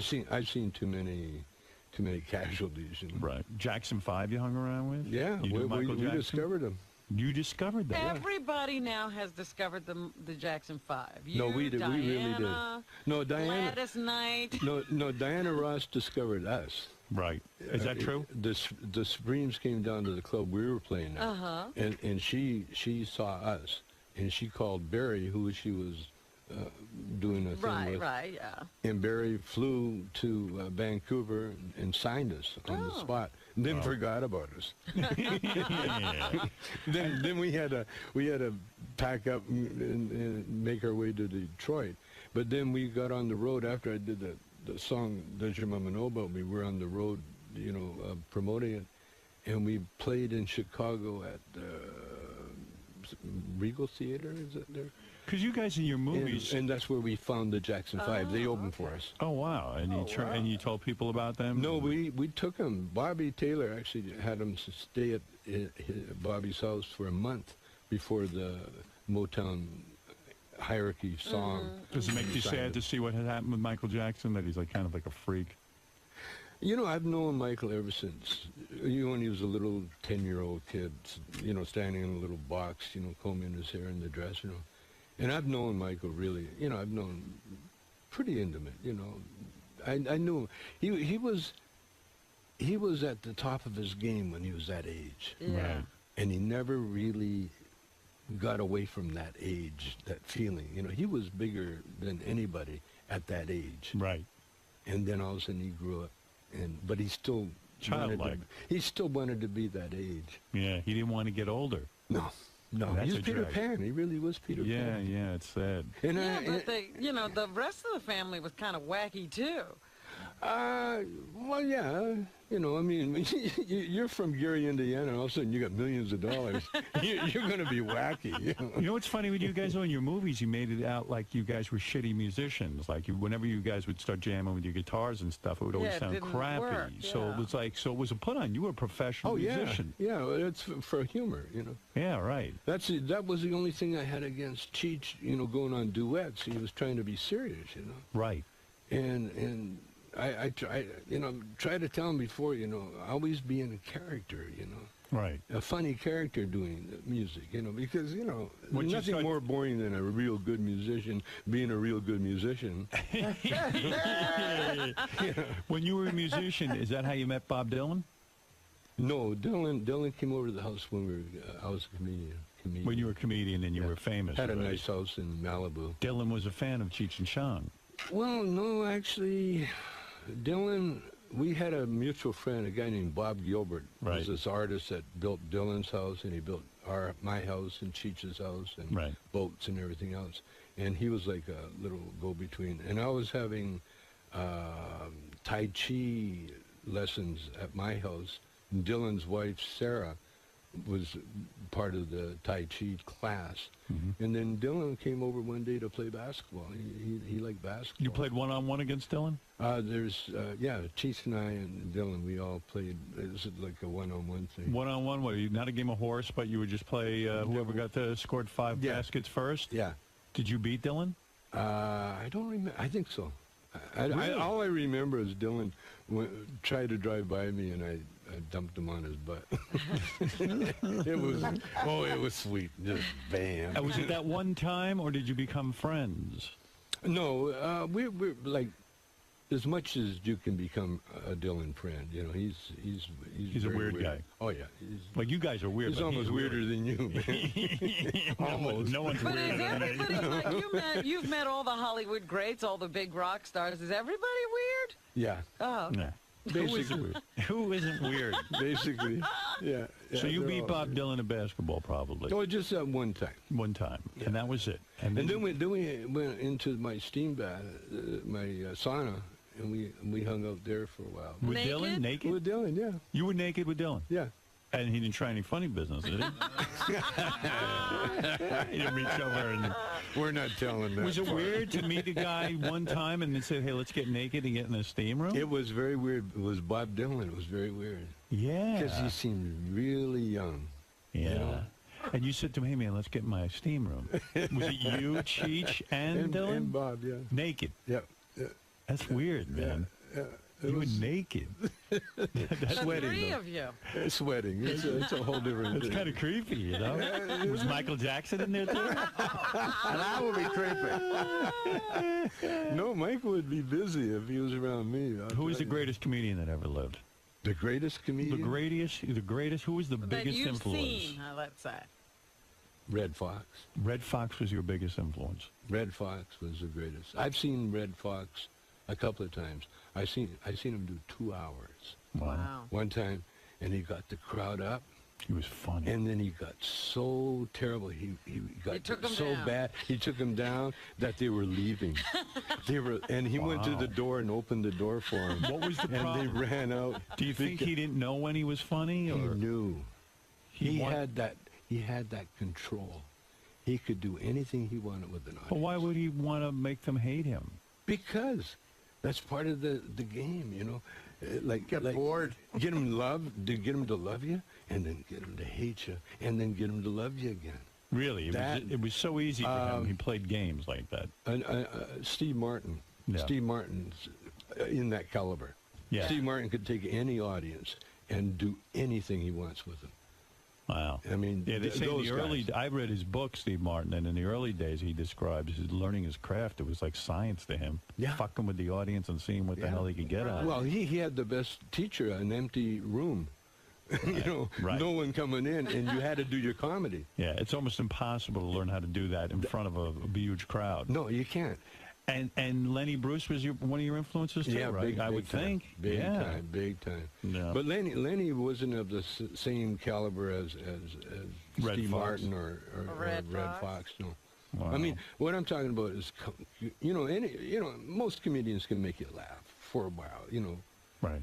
But to take an audience up and then bring them down, and like I've only seen Steve Martin and Red Fox, the only ones that did it. What about Richard Pryor? Well, Richard Pryor would do it, but Richard was more. If Richard was stoned, really stoned, coked out or something, you'd see some incredible stuff that you go, whoa, you know. Oh, I don't know if I wanted to see that. but when he was getting very popular in that, he never took that extra one where he would take him. He'd just make you laugh and laugh and laugh. And laugh. Was George Carlin one of the greats? Yes, he was definitely. Carlin was more of a wordsmith, you know. Right. Yeah. He could do anything with words. I saw him at a tribute to 𝗦𝗫𝗄𝗿𝗍. Right. I saw all the great Jewish comics. And you told somebody that you thought George Carlin got very bitter toward the end. He did. Life. He did? How do you know that? Just the word out, you know. Why was he bitter? What was he having to be bitter about? Maybe he knew he was going to die or something. I don't know. Really? Well, how did that manifest itself? How did he become bitter? Well, he became bitter. He started to, you know how he would attack the establishment? Well, he started attacking, like, homeless people. He was talking to everybody. He was attacking everybody. His last couple are real angry. That's bitter. Some guy. Homeless. Get a job. What do you mean? What are you hanging around with me for? So you never seem bitter to me. You always seem like just a happy guy. Like, no matter what life deals you, even going to jail. And, you deal with all that. You just kind of just go through life, man. I found the secret, man. What is the secret? The secret. Well, you know the secret. No, I don't. Yeah, I mean, I do, but you tell us. Could you remind me again? What is good weed? No, the secret is new pussy. The secret is, you know how they say the muse? You know, they talk about the muse? Yeah. Or watch Tiger Woods. Tiger Woods knows the secret. Yeah. See, there's a power. There's a power that drives us all. Pussy. Okay. It's a power. It's pussy. No. No, that's the sexual drive. Oh. No, the power, there's a power that drives every one of us. We all have access to it. But only the few of the greats really know how to access that power. And Tiger Woods is one of them. You watch when Tiger had his broken leg. Are you talking about the Force? The Force, what do you want to call Star it? The Wars. Force, or do you want to call it the Presence? Are you talking about the Matrix? No. The Morning Guard, Jedi Master. I think I know what you're driving at. The Presence. Yeah. The Presence. Let's smoke a joint. Yeah. The life force. The life force. And you're saying Tiger Woods is onto it. Okay, you like when people write some great things or do operas or whatever, if you ask them, how did you do that? A lot of writers, they get, like Hemingway used to get drunk out of his skull so he'd get out of his own way so he could write. So it's that force that actually did the writing for him. Mm-hmm. And like Tiger Woods, when you watch him before he does a shot, he stands like he does a little meditation. He stands there, and then all of a sudden you can see it almost click in. He'll just almost like nod his head. Then he'll walk up, and then you hit the most incredible shot. So you're saying you have that? I know how to access it. You do? Yeah. Who taught you that? Who is your teacher? I've known all my life. You just knew how to do it? I've known all my life. Did you always know you'd be famous? Did you always know it would succeed, the Cheech and Chong duo? You know, I once, I don't know if it was in this book or the other book, but I said one time I was in a car we had just played with Hendrix. Right. And I was in the car with the band, and I said, you know, I'm going to be bigger than Hendrix someday. And the whole band looked at me like, are you nuts? Put it into perspective, though. Put it into perspective. Was Cheech and Chong the biggest comedy act in the world? It's going to be. It's gonna be? You mean there's still life in Cheech and Chong? Oh, yeah. What do you mean it's gonna be? It is, right? We haven't. Did you sell more records than Steve Martin? Oh, yeah, I think so. And your movies were made millions and millions of dollars. Bigger than anybody. Are you honored? The top rental. Are you honored that, now the pot movie's coming back, with this Pineapple Express? Yeah, we just had Seth Rogen on. I thought he did a pretty good homage to you. Love it. Love You like that. Did you see Pineapple Express? Not yet. Yeah, they smoked a lot of weed in it. Oh, I love Knocked Up. Knocked Up, to me, is one of the best bouncer dialogue in the world. I've never seen anything better than that. I love Seth. Tommy Chong's book, Cheech and Chong, is in stores now. Now, I should tell you that Tommy will be signing copies of his book today at noon, and you got to meet this guy. I don't know, there's some aura about him. Well, He's just a good guy. He's got that power, the force. He does have the force. No, access. I know how to access. Yes. And what he's saying is, if that power knows how to putt really good, you could be Tiger Woods. Tommy, believe it or not, you could even touch him, maybe. I don't know. Tommy maybe get a little bit. Yeah, maybe get some of the force. You guys have to read the book because it's an amazing life. I mean, including smoking weed with Arnold Schwarzenegger in your past. I mean, well, is it Arnold weird? has admitted to that. We're not outing him, are we? No. Is it weird now to see the guy you used to smoke weed with? Yeah, Is the governor? I've seen him. I seen him just recently. Did you? Where'd you see him? In the Starbucks. We go to the same Starbucks, and he looked at me and he recognized me right away. He said, "Tommy," he said. I said, "You remember me, Arnold?" He goes, "Oh yes." He said, "We both had a dream." We both had a dream. Yeah. He said, yeah, he did that. Except you ended up in jail and I'm in the governor's mansion. He didn't have that far. So that was the whole interaction. There's a guy you shared a joint with, and that's all he had to we say. looked at, but every time I've seen Arnold, we have a connection because we did Up and Smoke first before he did his movies, right? And so he was a groupie right away, right? Because he knew me before I even was Cheech and Chong, right? And then all of a sudden he saw me come up with Cheech, and all of a sudden I'm doing movies, and this is what he was into, right? And so he knew me from that level. And then we tried to get him to help me get out of jail. And so he knew me from that level. I remember that, You went to him for a pardon, didn't you? Well, we went to see if, we had people talk to him to see whether or not he could do anything. And he didn't step in? Oh, no. No, he stayed totally away from Well, how do you feel about that? Oh, I understand it totally. He's a Republican. Come on. Well, he couldn't be releasing a pot guy. What was the saddest moment in your life? Do you address this in the book? I don't think I do. But what is the saddest moment in your life? I mean, it seems like such a blessed life. But there had to be some real downers. He went to jail. Was that the saddest moment in your life? No, good question. When I realized that Cheech and I had broken up. That was it.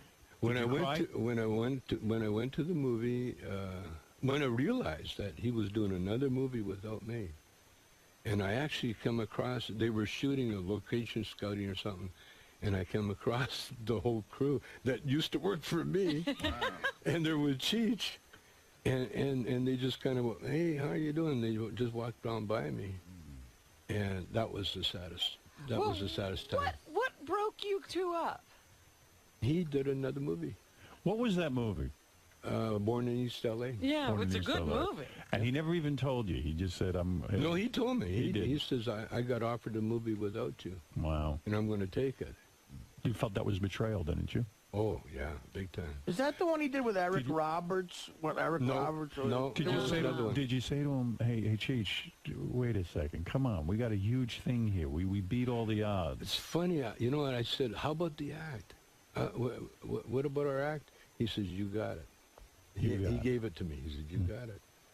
And then just recently, how about the act? Okay, I want it back. Not so fast, white man. No, it turned out so perfect because had we stayed together, we wouldn't be together now. Right. We would have been over. We would have been done, over with.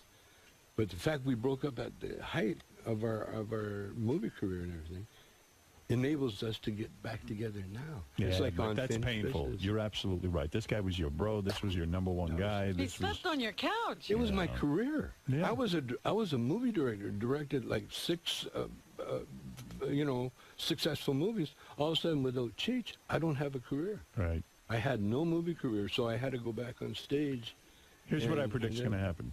You and Cheech, of course, are now getting back together. Mm-hmm. You will get huge again, and he will dump you again. He's just waiting for the chance. He's pulling on you what Red Fox did to the audience. He gets you up, and then he fucking takes you down. Man. Don Johnson's going to call him back to do another Nash Bridges. Look, man, the book is called Cheech and Chong. It's the story of Cheech and Chong, and Tommy tells it so well, and you got to go meet this guy. You talk about a great energy. Every time I see Tommy, I go, boy, I love that guy. Yeah. Real quick, Richard Christie, who works for us, goes, he's never once asked me, all the years he's worked for us, he says to me, I just want to meet my hero, Chong. Oh, he calls him go ahead. Chong. Chong, he calls. First of all, the guy's name is Tommy Chong, not Chong. Mr. Chong. Mr. Chong. He has shorter hair than a lot of your fans. Yeah. What do you want to say? I just want to say that you, Mr. Chong, are quite possibly my biggest comedy influence ever. You said that about Howard, though. Well, Howard too, but and by the way, my earliest influence. Be nice to this guy. He's a slow adult. So, all right. Go ahead, yes. Go ahead, yes. I mean, I've watched your movies like millions of times and grew up with you. I saw your first Cheech and Chong's next movie is a masterpiece. I saw it when I was 8 years old, and I've been hooked ever since. And I read your book. Your new book is brilliant, and I just want to say I'm a huge fan. Thank you. You don't even smoke weed, though, do you? No, I don't. I haven't since 1992. But you know what, Tommy? This guy, he works for me now, but he was considered one of the top heavy metal drummers in the world. Another musician, yeah. Another musician. For who? A band called Death. And Iced Earth, they were heavy metal bands. Well, that's right. Yeah, he's not as big a loser as he looks. But I'm trying to establish so that you won't treat him how Jack Nicholson treated you. Richard always told me that his favorite. You always told me your favorite Cheech and Chong movie was Born in East L.A. That's what people tell me all the time. Well, you are a great guy. You know that. I don't have to tell you. You have found your inner chi or whatever it is you want to call it, and his inner Cheech. His inner Cheech. You found him all right. Can I ask Tommy real quick? Oh, you have a question? You have a question? Do you plan on making another Cheech and Chong movie? Yeah, you're kidding. Oh, you are? Yeah. Oh, that's awesome. What do you mean, yeah? Is it going to happen? Oh, yeah. You wrote the script? Not yet, but we're doing a concert movie for the Weinsteins, and then right after that, we're talking about a series of them. So you're going to have to play some sort of older stoner now, right? I mean, you gotta. The great thing about comedians, the older you get, the funnier you get, And the movie you're planning, is it just Cheech or both of you? Yeah. Will Cheech do the movie without you? So far, if he gets a chance, he will. So far, it's both of us. You know what I should do? I should call up Cheech and say, Cheech, listen, I know you're getting back with Tommy. I got a movie for you. I have a movie just for you. You got to dump that guy again. Howard, real quick, too, one of the funniest moments ever on your show, and they replayed this on Master Tape Theater last Sunday, was you had Tommy on the phone in 1997, and he was looking for a new Cheech for his movie. Yeah. And you had Crackhead Bob audition as the new Cheech. Yeah, he didn't get the part. That would have been brilliant. My favorite memory of Cheech and Chong, and this will always be so great, was when I had that dopey Channel 9 show. The Christmas show. Oh, yes! We were taping Christmas special, and I asked Cheech and Chong if they would be a part of it, and they agreed to be, which was thrilling for me. And we wrote a whole Christmas show, and Tommy was in this sketch where I played the Virgin Mother, and you guys were the wise men. Right, I remember and you were them smoking now on tons those of weed. horses. And you gave birth I gave birth to baby Jesus. Dan Foreman. To Dan Foreman, baby Jesus. When Channel 9 saw it, and it was funny, and when Channel 9 saw it, they said, there's no way we're airing this. It took, our Christmas special didn't get on until July. I had to beg them to show this, and they finally showed it, and they got so many complaints. And it was just unbelievable. And I said to them, don't you guys understand? I'm not really the Virgin Mother, and it's no longer Christmas, so it doesn't matter. Not Jesus. Yeah, and Dan's not Jesus. And they were like, okay, air it. Oh, my God. The executives like, wait, you're telling us Dan Foreman is not Jesus? Well, all I know is, but I always thank you for that.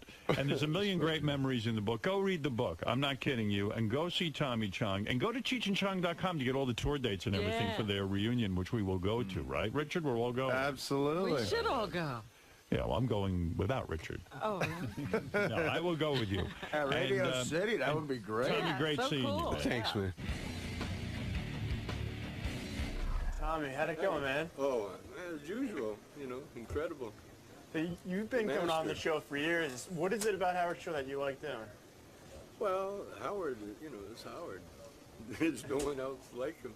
But we've been around long enough to find that out, everybody tries, but no one really even comes close, And Robin, see? Robin's always a plus. Well, that's part of his strength, Howard knows what makes him great. Cool. So it sounds like things are going really well for you, man. Incredible. You got the tour, you got the book. I think it's karma, I went to jail, and now it's payback. It's your turn now. Everything's happening, and it's crazy, like I wrote the book, I had no idea we were going to do the tour. And after I wrote the book, I'm thinking, I need a good gimmick for the book, and all of a sudden, Cheech and Chong are back together again. And I got a book about Cheech and Chong, so it works out good. A live, brand new show. I'm trying to figure out which mic George is on. It's been so long I can't remember. George, what mic? George is here. Hold on, wait. Hold on a second. Say something. Good morning. Good morning. Guess Am I on? Yeah, I couldn't remember which. Good morning. How are you? I couldn't remember. Fine. I couldn't remember which switch worked the microphone for your. And which switch am I? You're number 4. I'm number 4. Number 4. 1, 2, 3, 4. What a great voice. How are you, George? An iconic voice. When's the last time you were here? I think it's been more than 3 months. It's been much too long. And congratulations to you on many, many counts. Certainly on your upcoming wedding and the merger of Sirius and XM. There's another marriage, that's right. And congratulations to you on California allowing gay marriage and the fact that you and Brad are getting married. I already sent you. Did you get our gift yet?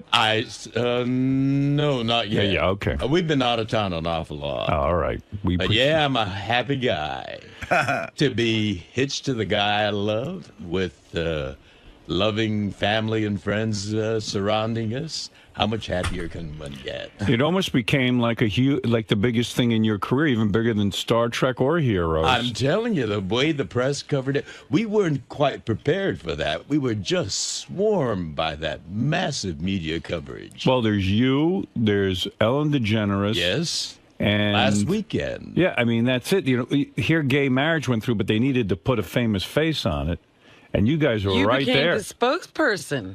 Well, we're doing what we wanted to do, and our Supreme Court finally gave us, well, they said, you guys have been living in sin for 21 years, so it's about time you made it legit. That's right. Might as well make you legal. Are you nervous? When is the wedding?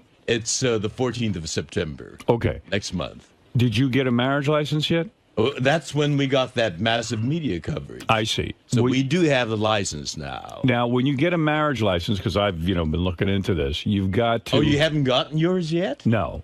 Oh, you haven't? No. Oh, even though it's been reported everywhere that I'm married. That's right. I don't know how the fuck that happened. I mean, there must be 5,000 reports I could play you about that I got married this weekend. And I wish everyone would calm down. Who cares if I'm married or not? I'm telling you this. I never saw such interest in a non-thing. Too many media outlets.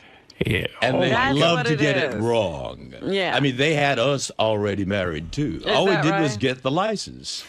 Yeah, so you got the license. Did you have, you have to have a birth certificate? Oh, you do? Yeah. A driver's license? We didn't have to have our birth certificate, only our driver's license. That's it? And $70. You have to have a birth certificate?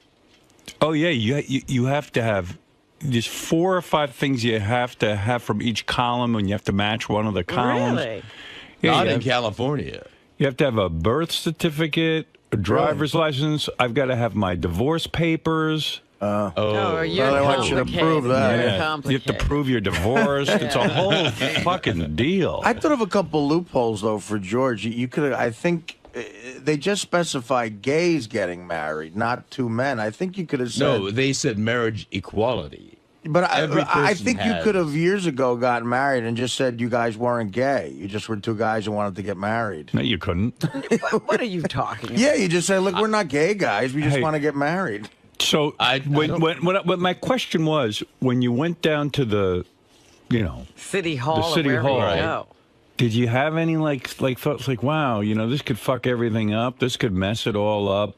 Did you have any kind of trepidation? We were a little nervous, not because of that, but because it was, something that we hadn't expected to happen, and we were really excited about it. But How did people know you were going down to City Hall? Well, the press, this was the first day that marriage equality was going to start happening. So the press was there en masse. And when we showed up, we were just, swarmed by them. We couldn't move. And then they asked, the mayor of West Hollywood was making a speech, and they asked me to make some comment at the same time, too. And so I said, may sweet equality live long and prosper. This is a big career move for you in a way. I mean, I never saw so much publicity. You're on fire. Do you think he's getting married just for his career? I think it's for Brad's career. I don't think so. Yeah, Brad's become a name now. I know. Mary Ann from Brooklyn, you're on the air. Good morning. I was going to congratulate you. I wanted to be the first caller, but I can't believe I was sucking into that. It was all over the post, the computer. People were calling me wherever I went. People said, I said, yeah, I guess. Barefoot on the beach. I knew it couldn't be at all. No. We first. Tell me that. I would tell you when I'm getting married. I told you, we're having a family thing and a thing for our friends. So why did the post print that? Why? Everything they print about me is wrong. I mean, in fact, I spoke with Lisa G through a third party, and because I said, well, according to Lisa G, and Lisa G said, look, I never reported that. I reported that Beth was going to wear a sundress or something with your family. Right, and barefoot on the beach. Something like that, and that's not even true. I don't even know what that is. So here's every media outlet reported it, and it's completely false. Could I give you my take, Howard? Isn't it going to be around like the Labor Day weekend when you have vacation? You know what? I don't even want to talk about it anymore. I'm sick of it. I'm actually starting to get what do you call that? Cold feet. Not because I have any doubts about Beth. I just don't like all of this hoopla. It's too much, Howard. It's too much for me. I'm not George Takei. I can't handle it. He can't take it. I can't take it. You better talk him down.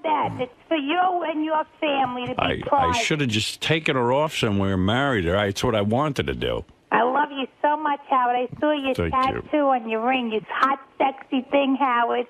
If it wasn't Beth, I wish it could have been me. No, you don't. Even Trust you me. laugh at that. I love you. You don't want me Howard. mounting you. Trust me, Marianne. I love love you. All right, thank Howard. you very much. Congratulations. You have no anyway. idea what it's like when I mount a woman. Are you getting helicopters flying over your place? No, nothing like that. Oh, good. Yeah, it's enough already with this marriage stuff. I know, the press- I'm like the bride-to-be here. Poor Brad. I saw him on the newscast when you guys were getting the marriage license. He looked like a deer in the headlights. He does not like being on camera. He looked like he was frozen. He gets very nervous very easily. Yeah. And the cameras and the photographers and the crowd really shook him up. Was it a romantic night, the night that you went and got the marriage license? I mean, here you'd been on TV. The two of you had been interviewed. Was there sex involved the night that you got your marriage license? The night before was wonderful. It was, because he was excited and you were excited. Exactly. But the night of... the night after we got the license. So you guys were so he worked was up. completely frozen. You guys were so worked up, Really? you blew each other, and then went down to the city hall. Wow. That's right. Right. We were, That's right. We were energetic. We were just full of vitality. Oh, wonderful. Let's go down and get the license. Oh! It was a happy occasion. Why not celebrate? Getting the license. Now, in a situation like that, do you switch off positions? I mean, of course. Like who gets it? Or you don't have to be gross. Come on, that's very we're personal. all thinking. You brought it up. 69. Well, you two blew each other and went down. I'm sorry. I'm sorry to get gross. Listen, George is not only in a gay marriage, he's in the gayest marriage. Well, That's I'm right. just curious. So you made love to Brad the night before you got your marriage license. And was it on a night you typically don't make love? Because I know you have set nights. Sunday. Right. Sunday's actually it's the morning. Sunday morning. Is always. Always. No matter what. When you should be in church, you're fucking a guy. Well, I am in church. Sunday morning always, right? Sunday morning always. Right. And then this was not a Sunday, was it? No, it was I think it was a Monday. Monday. So Monday. Right. So Sunday you had your normal sex. Right. And then Sunday night we did. And Sunday night you did because of Monday. Oh, so it was a double header. And Monday night, nothing happened. We were exhausted. Well, I could have gone. So you wanted to? Well, Monday night is when you watch football. So why would you? Brad was all frozen up. He was so he was a nervous wreck. Really? Yeah. I understand that. Is Because he first of getting all, cold feet? We're talking to George. No, Maybe because there was- Brad is getting cold no, because there's, he's not used to all this attention. I mean, I understand. But He they was were going- at home. He was going but he was going down to City Hall, and reporters are going to cover this thing. And what about your penis?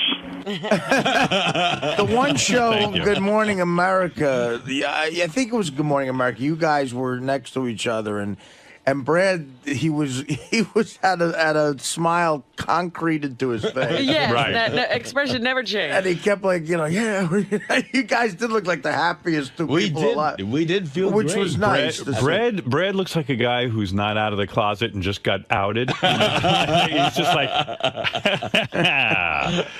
it's hard on Brad. It is hard. But you don't think this will have any deleterious effect? Deleterious.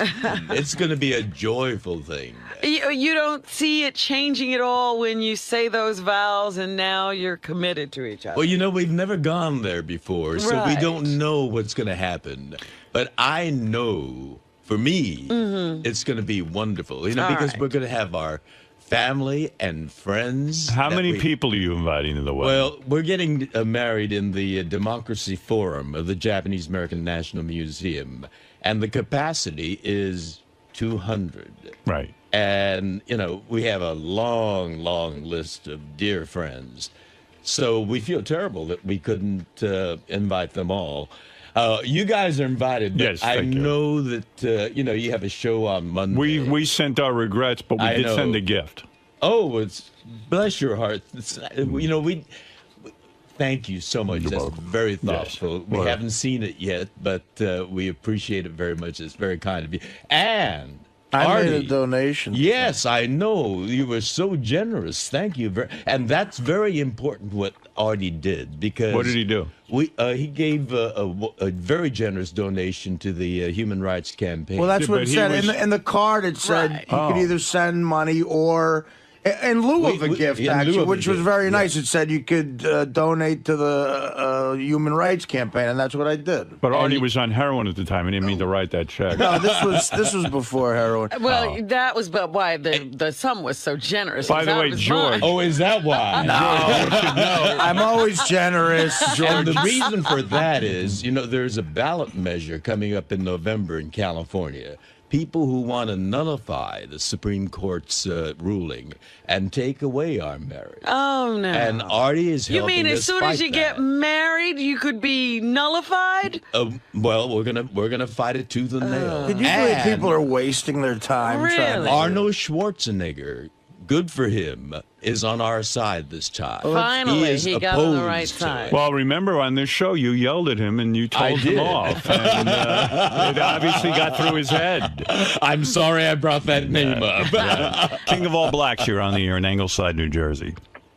Yes, Howard, I love you, man, but you're very complicated and confusing.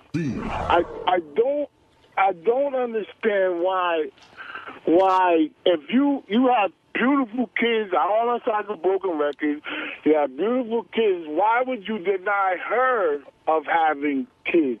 I don't understand. Well, I'm not denying her of anything because she's telling me she doesn't want kids. But she doesn't, trust me, I mean, she doesn't I said to her, I don't want to deny you anything, so if you want kids, I'm not the guy for you. I can't raise more children. Even my mother said to me, I understand totally. Yeah, but everybody understands but her. You're not hearing me. Why are you talking for Beth? Did she call you this morning? You're saying, Beth, you're making this like it's an argument or a hassle. She said to me, I don't want children. I never have. When I was a little girl, I never dreamt about having kids, and it's not my thing. Listen, my niece is married. She doesn't want kids. Robin's been in a relationship. She could have had kids. She doesn't want kids. There are people out there who don't want kids. My friends Will and Carrie are married. They don't want children. I could point out a lot of people who don't have children, King. And then a lot of people go, then why get married? And I go, well, as long as there's sex involved. That's still your decision. Right. It's nobody's business but yours. Okay. So you don't care about the resentment that her family's going to give you secretly. Well, I don't care about her family resenting me. I just care about her. It's still Beth's decision. They can't resent him. But do you honestly, can you have Beth come in and take the test? Yes, I will do that. Should I do that? I'll do that. Why would you do that? I mean, you got to you have to trust your spouse. No, all right. Yeah, I won't do that. I trust my spouse. You better not. You better not. Where does it end? How many that you can make in a relationship? We'll have her in here every week. Beth said to me, if she feels like having kids, then she'll end the marriage. Right. Yeah, right. That's what she said. Yeah, right. Well, that's easier said. What do you mean, all right? Don't let love blind you. Listen, what she's saying is because I know how you might be. I perceive you as being kind of like subtly controlling a little bit, and like in the sense that she's gonna say what she thinks you want to hear. Right. Well, maybe so. But let me tell him something. There are people who change their minds. That's one thing that can happen. She right now does not want to have children, and this is a fine relationship for her to be in. But there are also people who say, you know what, I want to be with this person so much, then I'll give up that dream because I want to be with them. Well, she's the first one. She told me last night she loves being with me. Right. As I was sitting there goofing on the Olympics.